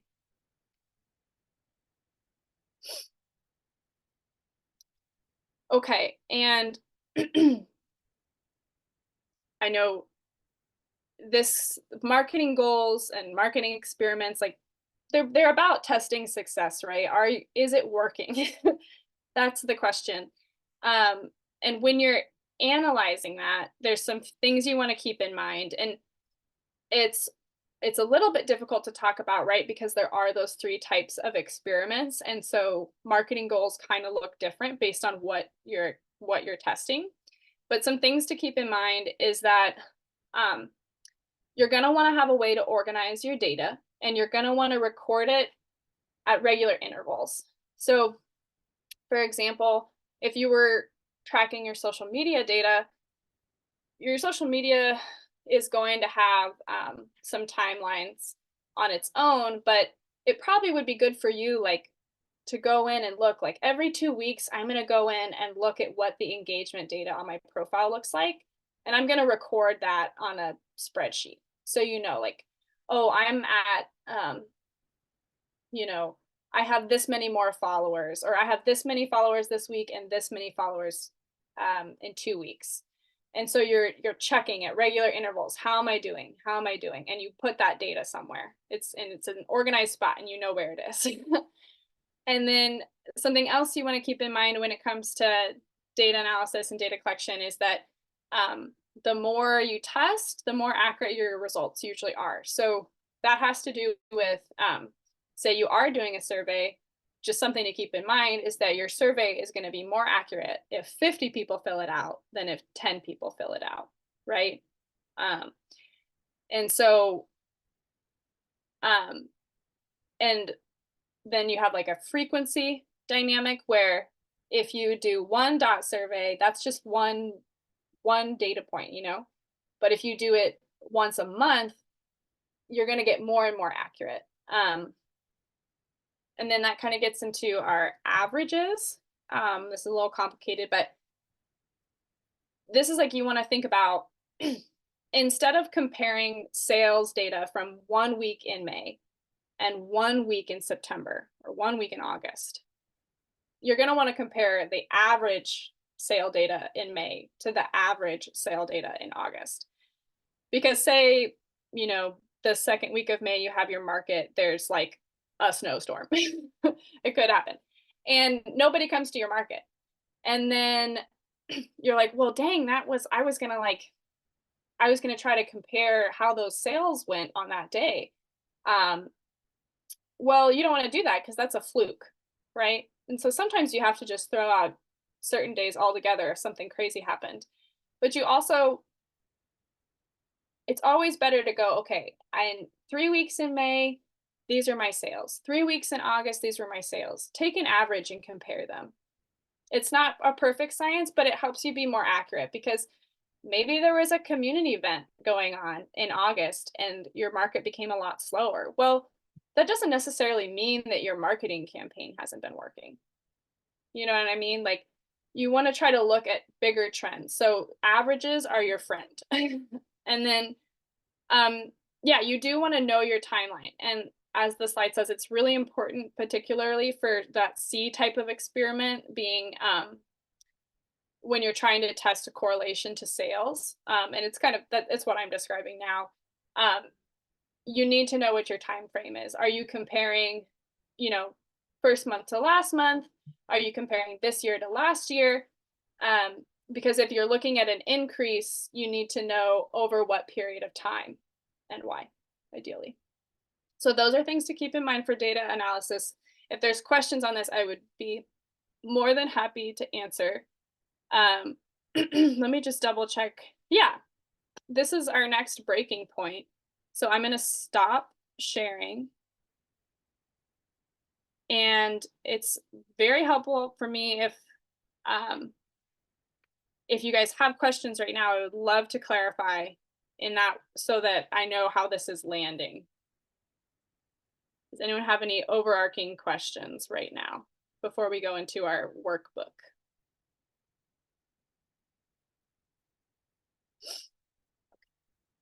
Let me pull up our questions.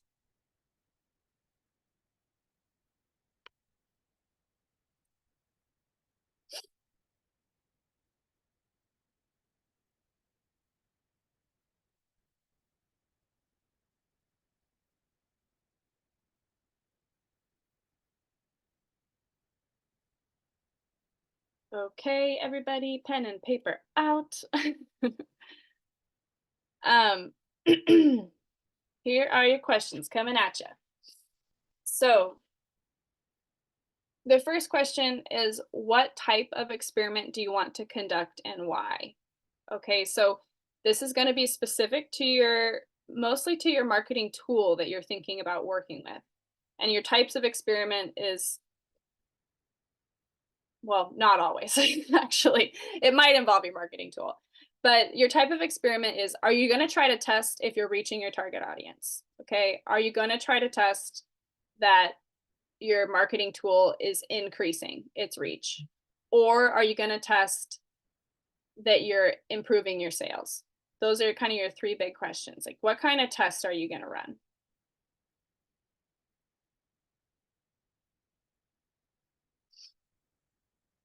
And the second question is very closely related. What type of data are you going to collect in that experiment? So you can kind of answer those two questions.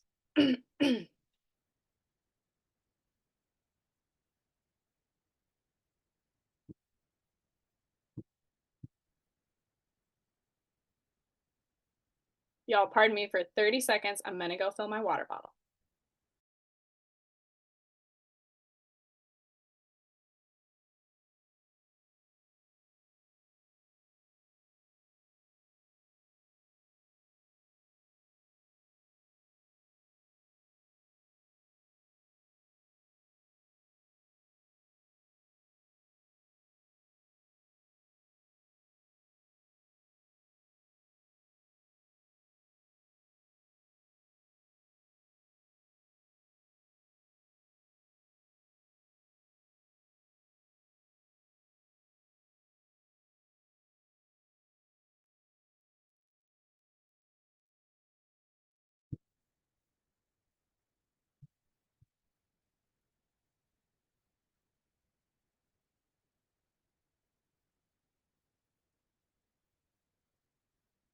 I'm going to give you guys at least 2 more minutes on this because I think it's a lot to think about.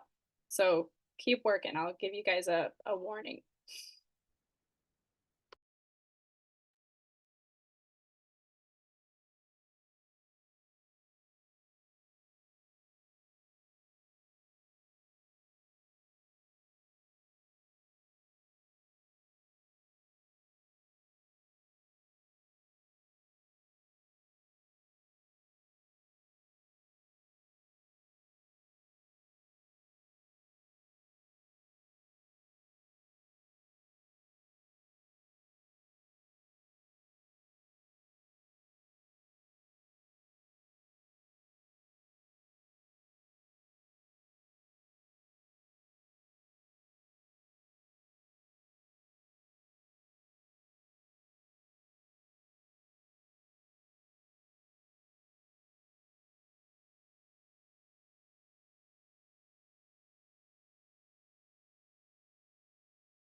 All right. So we're going to keep moving on in our questions. Maybe you're already getting to these already. The third one, if you're kind of like, oh, I think I want to collect this type of data, but I don't necessarily know how I'll organize it or what I'll do. Let's think about that. Let's do question 3. What do you need to do before you're ready to collect that data? Do you need to make a spreadsheet? Do you need to talk to your vendors? Do you need to go into social media, Instagram insights and be like, what does this page even look like? What do you need to do before you're ready to collect the data?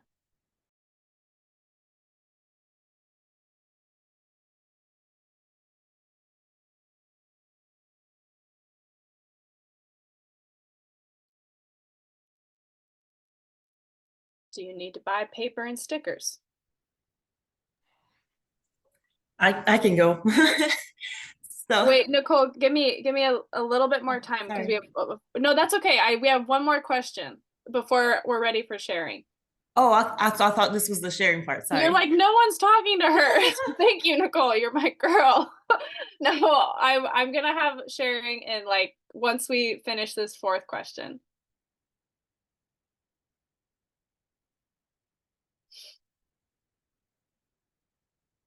And yeah, that I'll go ahead and just round it out. That 4th question is like, what is your marketing goal? So it's that statement of like, I want 5 more follows a week. I want people to answer this question on my dot survey. I want sales to change in this way. Like what's that discrete marketing goal? And I'll give you guys 2 more minutes, and then we'll start sharing.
Okay. I would love to hear from y'all. And Nicole, I'll call on you since you were ready a few moments ago. Um, I imagine people might still be kind of thinking, making schemes, but we can talk through it. So Nicole, what are you thinking about your experiment, your data collection, and your goal? So I absolutely love the dot survey. I don't know why I never thought of it. That would be because what we struggle with, especially during the time that we have events, is what are we going to do next? What are we going to teach next? So that would be a perfect opportunity to be like, have 3 or 4 options. What do you want to learn next? 1, 2, 3, and then we just go for that. So that will be the tool, and then we will learn what people actually want. So we can provide value, and then that way, hopefully, we can grow our participation by providing value in teaching what they want to learn. That's awesome. Thank you, Nicole. So your marketing goal is to learn about your target audience, to tailor what you're offering to your target audience. So that's really brilliant. Thank you. Yeah, I'm telling you, I love the dot survey. I just think it's a versatile tool. It drives engagement. Forgot to say this earlier. You could do a promotion involved with the dot survey too. You could be like, if you stand here and do these stickers on this board, I'll put you in a raffle. You know, that's fun, and then hopefully, depending on your capacity, it could be passive. You could just have it up there, but you could also have a volunteer or yourself standing by it, and it could drive conversation. And that's something nice to think about too. Okay, would anyone else like to talk about what they're going to test and what data they're going to use and what their goal is? I can share. Yeah, thanks. So, I'd like to test our marketing tool. I don't know what is wrong with my internet. Okay, I'm gonna stop. I know we can hear you perfectly well, but your video's All right. Now you just get to hear my lovely voice. So the marketing tool will be a flyer. So I want to design a flyer that actually has a coupon on it that can be, if they bring it to the market, they can get $10 in market bucks, which can be spent on anything. So the coupon would be, the metrics would be, and I didn't pick the numbers, but it would be how many coupons were distributed versus how many were actually redeemed at market. So trying to determine what success looks like for that. Brilliant. Yeah. In advance, and we're just sharing all of it, right? I'm just going. Yes, please, please. So determine, what is our target audience? Like, how many do we want to distribute? Designing the flyer and the coupon in English and Spanish, and creating a tracking sheet. So just an Excel spreadsheet and just tracking processes, and then also informing staff how to collect and redeem them to make sure that we take note of those when folks bring them to the market. And then again, like I said, I didn't pick a specific success rate, but trying to look at what would be considered successful if we distribute 100 flyers and 50 of them come back. Is that successful? Or 25 or 5? I don't know. But the other part of in advance is having the budget for that, because we would need to make sure that if we do distribute 100 coupons for $10 each, that's $1,000. So we just need to make sure that we have that in the budget to give folks money to spend at market. That's it. You are awesome. Yeah. I love you actually did jump ahead a little bit in the curriculum, because the next step is to make an action plan. But you were just very thorough in answering question number 3, and you got there on your own, kind of like really what needs to happen. And you so beautifully identified, like, there are several things to do. And it sounds like your market isn't even seasonal. A lot of us have the benefit of a down season up here in Alaska. So, but that's a lot of steps to take. And, for us, or for I think a lot of people here, those are great things to be doing in the winter. so that you're not trying to do that while your market is underway. So thank you for sharing like such a brilliant action plan. Okay, it is your slow season. So yeah, it's a good time to be like, how am I going to bring this whole promotional campaign to life? You talked about the data collection tool you needed to use and the staff training. Like, that's really brilliant. Thank you for sharing. And you also brought up some really good points that I didn't quite cover yet, but about, how do you know where to set your marketing goal? Like, is trying to get 20 more followers a week insane, or is that reasonable? Or is trying to get 50% of my coupons returned, is that reasonable? Or should I be looking for 10? You know, those are great things, I think, to research. There's a lot of resources online, like what can I expect? But at the end of the day, setting a metric for success is important, but the more important thing is just tracking how you're doing. um, Especially if you don't have anything to compare it to. If you haven't done something like this before, then you might not know. Maybe last time I got 30% of my coupons returned. You're like, well, maybe I want 35% of my coupons returned. But if you've never done something like that before, you'll get to learn as you go. You'll say, oh, maybe I want 50% of my coupons returned, but you'll have to analyze at the end of the campaign, at the end of the summer. Was that too high? Was the program still successful, even though I didn't meet my marketing goal? Like that is something you can evaluate down the road. So thank you so much. Would anyone else like to share what they are thinking for their marketing experiment and their data collection?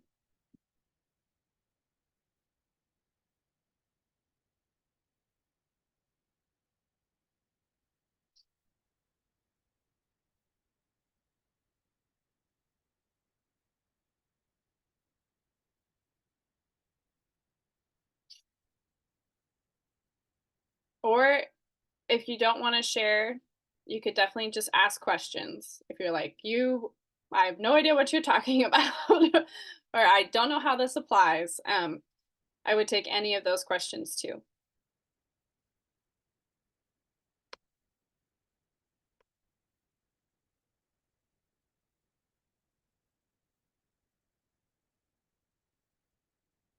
Okay. Let me look. If there are no more questions or sharing, we could jump up in our agenda. Thank you so much for those who did share. It really brings me a lot of joy to think about how this could be applied in different situations. So I really appreciate that.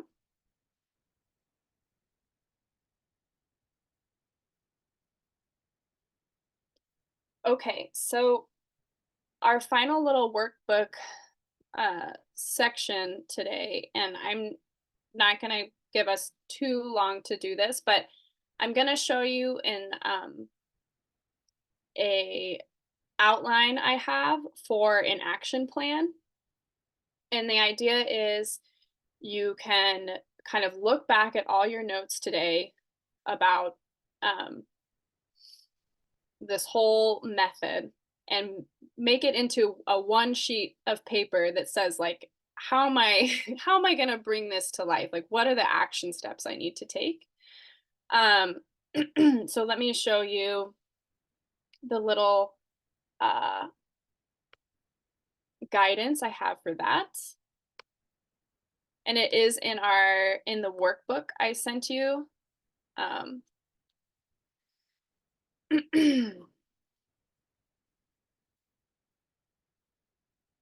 All right, I'm going to share my screen here for a second so you can see this model I have for you. Okay, it's just a good old-fashioned Word document. Let's see. So I would encourage everybody to look back at their notes from today and kind of like Kara May gave us a great example of this. Think about those two parts we did, the making a hypothesis and the design and experiment. Look back at your notes and think, how am I going to make this happen? And I'm going to scroll down and show you an example real quick. Here's an example of some things that could go on your action plan. So, and these aren't really, they don't all relate to each other, but this is the kind of thing you want to be looking for. So I have a marketing hypothesis, and I've identified a target audience, but I don't feel like I know enough about that audience. So I'm going to contact my local food pantry to ask about demographic characteristics of the SNAP participants. Like, are people in my community who use SNAP, are they older? Are they younger? Do they have kids? Do they speak different languages? Do they like certain types of food? Like, that's an action step. You need to go out into your community and figure that out. Or you could be like, this is my year to focus on social media. I've decided who I'm going to reach using social media. And I know that I need to figure out what kind of thing I'm going to post each day. And I need to schedule that. You can schedule posts. You're like, I know the newsletter, like that's what I want to do, but I need to know which software I'm going to use. Well, that should go on your action plan. So that's an example of go back through what you've done today and make sure it's step by step. And then, on this one pager, if you had this printed out, you could totally use this exact format, but make sure you remind yourself on your action plan, like, this is my target audience, this is my marketing tool, and this is how I'm going to use it. And then on that same sheet of paper, the idea is you go through your action steps for your design and experiment. You can see I gave you guys examples of what those steps could be, but again, they're going to be unique to your marketing campaign. And you'll want to put in, big, bold, big, bold writing on that action plan sheet. I'm running this type of experiment. This is what I'm testing. This is the data I'm collecting, and this is my goal for my experiment. And then I'll go over that last section of the action plan here in a second. But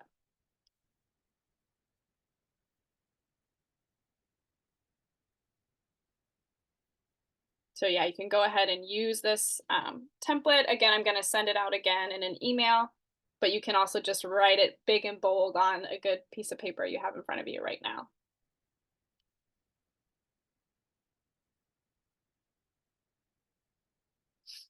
I'll give you guys just like, well, I don't know how much time you want for this, actually. I don't know if 2 minutes is too much. If you guys could maybe give me a thumbs up when you're done reviewing your action plan, that would be helpful. Claire, could you either on the slide or in the chat just show an example of a good hypothesis again? Yes, I would be happy to. Thank you.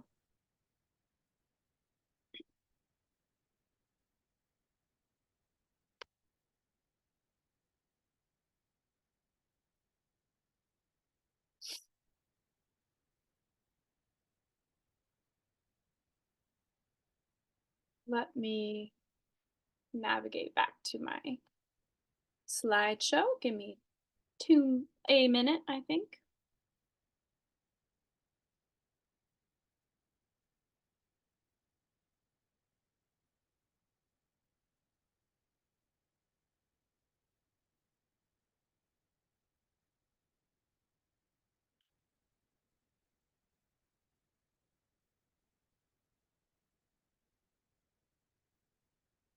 Okay.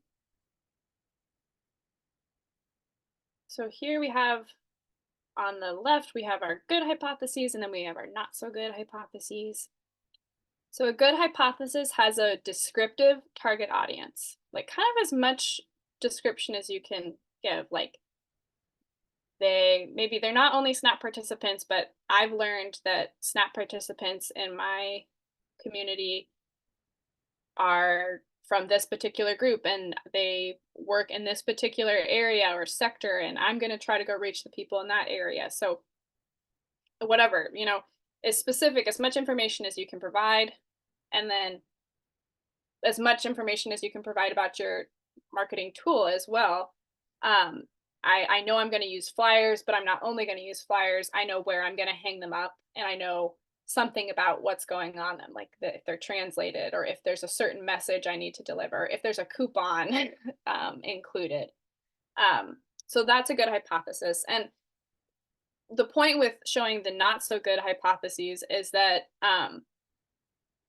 sometimes there can be a mismatch. You're like, well, I really want SNAP participants to come to my market, and I have a Facebook group. So like, they could be in the Facebook group. Well, it's like, well, how? You need to make sure, how are you going to reach them? You need to make sure your hypothesis is matched to, or your marketing tool is matched to your target audience, and that there's as much information as possible about both how you're going to use your marketing tool and who your target audience is.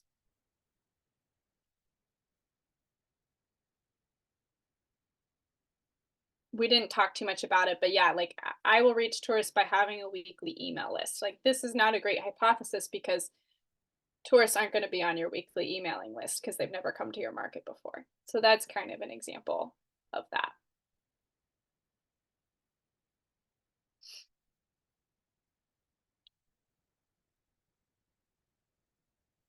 Let me just, is that good, Karen May? Did that help clear things up? Yes, thank you. Yeah, no problem. Okay. And then go ahead and just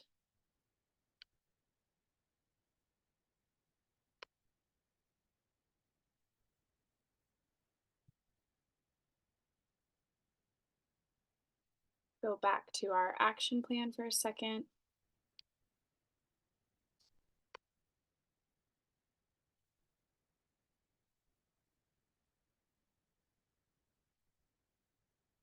All right, so I just wanted to use this time to give everybody an opportunity to summarize their plan, what they're going to do in the next couple months before summer begins. How do you want to be prepared? And then the next step with your action plan is to review. You want to look at your action plan now, and then think about your budget. And it's a very simple budget, but the main question you need to ask is, once you look at your action plan, ask yourself, what's going to cost money? That's that should be pretty easy to distill from your action plan. There's things you can do that don't cost money. There's things you do that do cost money. What are those? Put them in a budget. This could be things like stickers. It could be things like what Kara May suggested. If you are offering a promotional program, could you think about, well, what's that going to cost to reimburse a coupon? If you're doing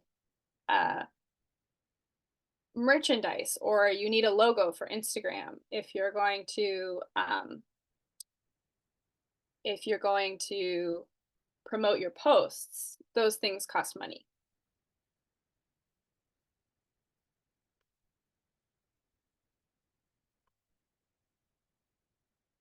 And this is also a good point to think about. Well,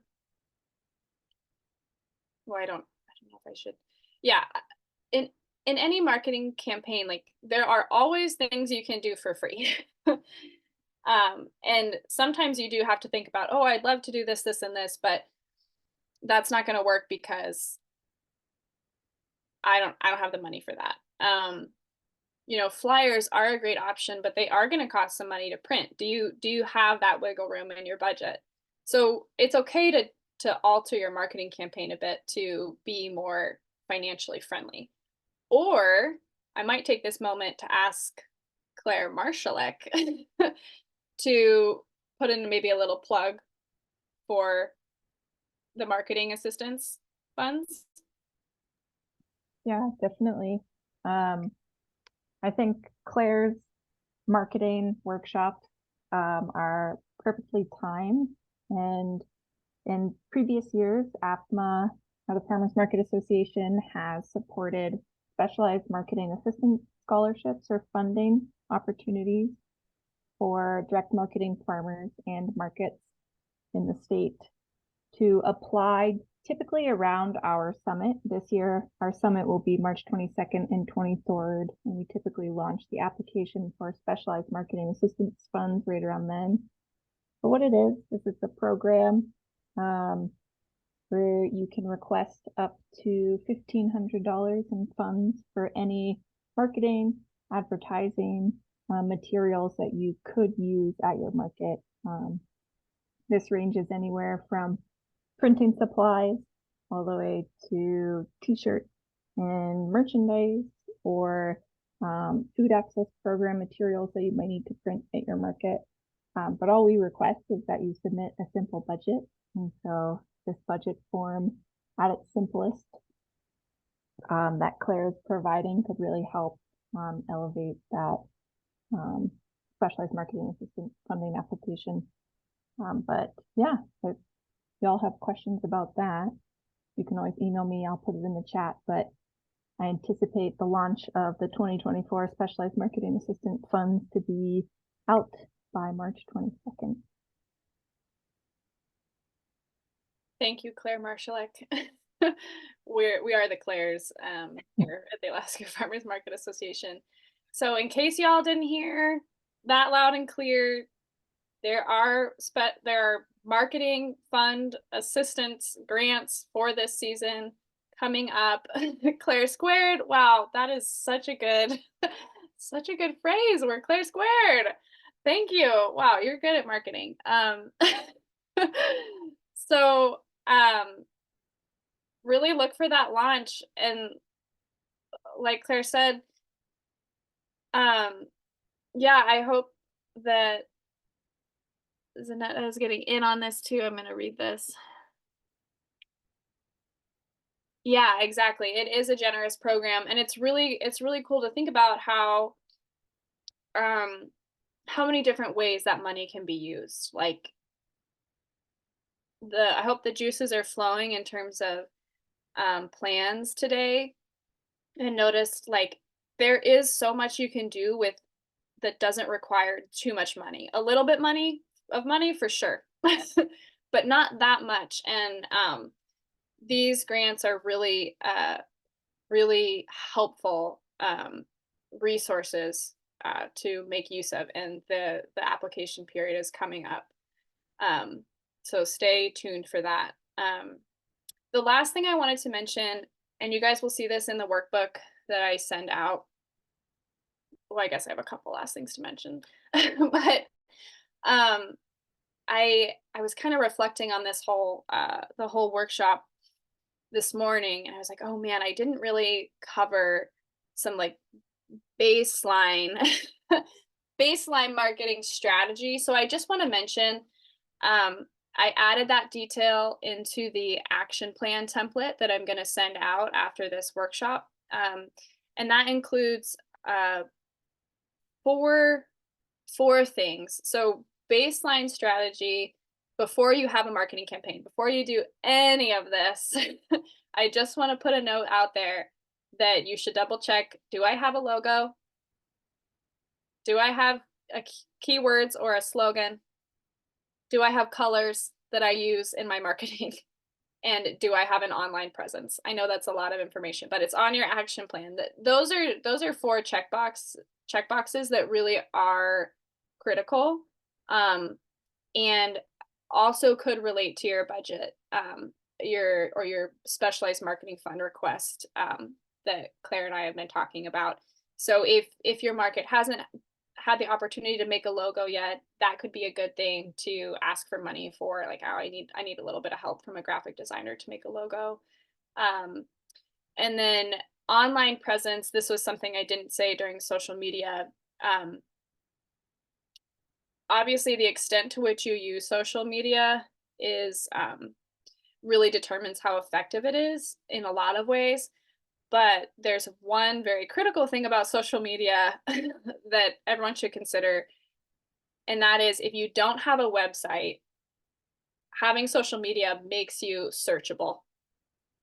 So I'll say that again. Having social media makes you searchable online, even if you don't have a website. So a website is a great thing to have, but if you're not there yet, you really should be on social media. Even everyone wants you to really be active and use it. Sure, fine. But we've talked about that today. Maybe you have that capacity for that. Maybe that's important to you. Maybe it's not. But if you don't have a website, you should have an online presence. So do make a business profile on social media, and it should have your hours and your location. So that's my little end of the day action plan tidbit, sort of outside of the rest of what we've been talking about today. And especially as you consider having an action plan and a budget, those are 4 things you really do want to think about. It is very valuable to have consistency in a logo, a slogan, or keywords and colors, and to be online. Those are kind of like very fundamental pieces. So I just wanted to put that little plug in there for your action plan and your budget. I think we are about at the end of our time together today. And we're a tiny bit early. I do have a final request from all of you. Oh, this is the other last thing I needed to say. There's a part of the scientific marketing method that is about conclusions and how to reflect on this experience. I'm not going to go over that today because we haven't had a season, we haven't tried this yet, but I'd encourage you to look at the workbook that I'm going to send you in your emails to see those questions you need to ask yourself at the end of the season that helps you make meaning out of this whole experiment, right? So there's a third phase. We're not going to talk about it today because we've already covered so much, but just know that there is a way to kind of wrap this up at the end of the season. So question from Barbara.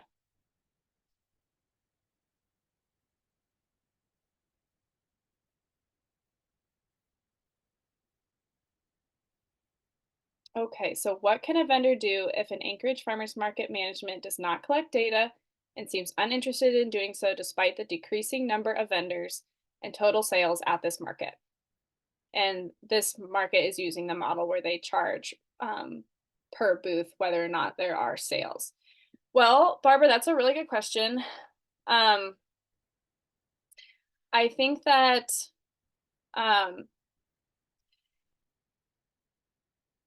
there's interesting relationships between vendors and market managers. And,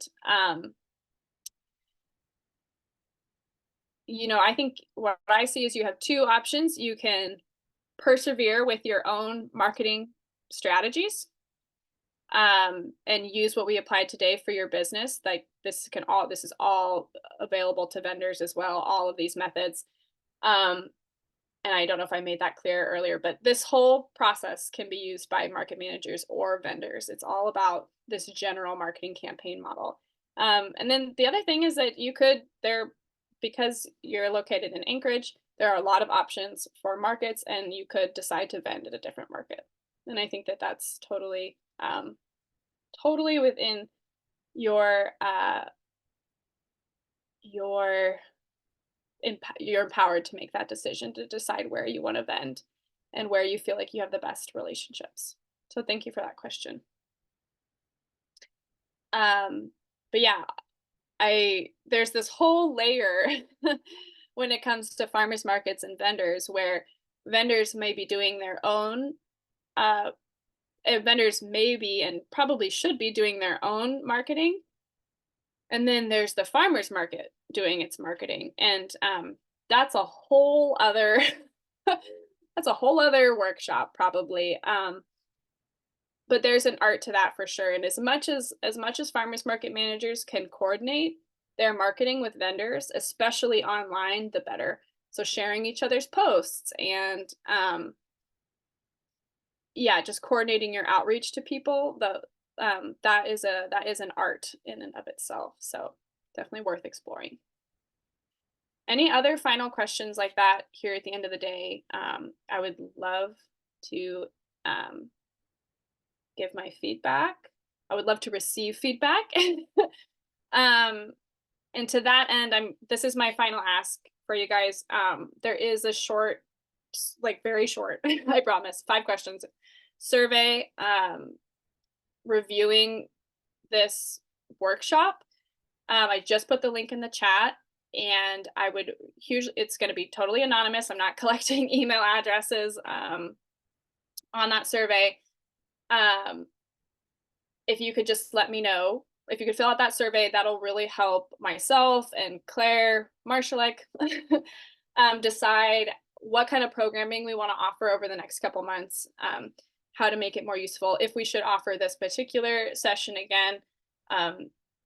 Any feedback you can give us would be really, really appreciated. So with that, please click that link, do it now before you forget. And a reminder, there's links to the Alaska Farmers Market toolkit. There's links to the specialized marketing assistance funding that's going to be coming out soon. Those links are in the chat, so please take a look at those. I am so grateful that you all spent this much of your time with us here on Saturday. I hope that you guys got something out of it, and that you're excited to take those next steps on your action plan. And let me go ahead and, as a final thing, I also will add my direct email address. If you guys want to contact me directly with follow-up questions, you're welcome to do so. So with that, I will say goodbye for now. And I hope that we get to interact again in the future, be it at a market or online. So thank you, everybody. Happy rest of your weekend.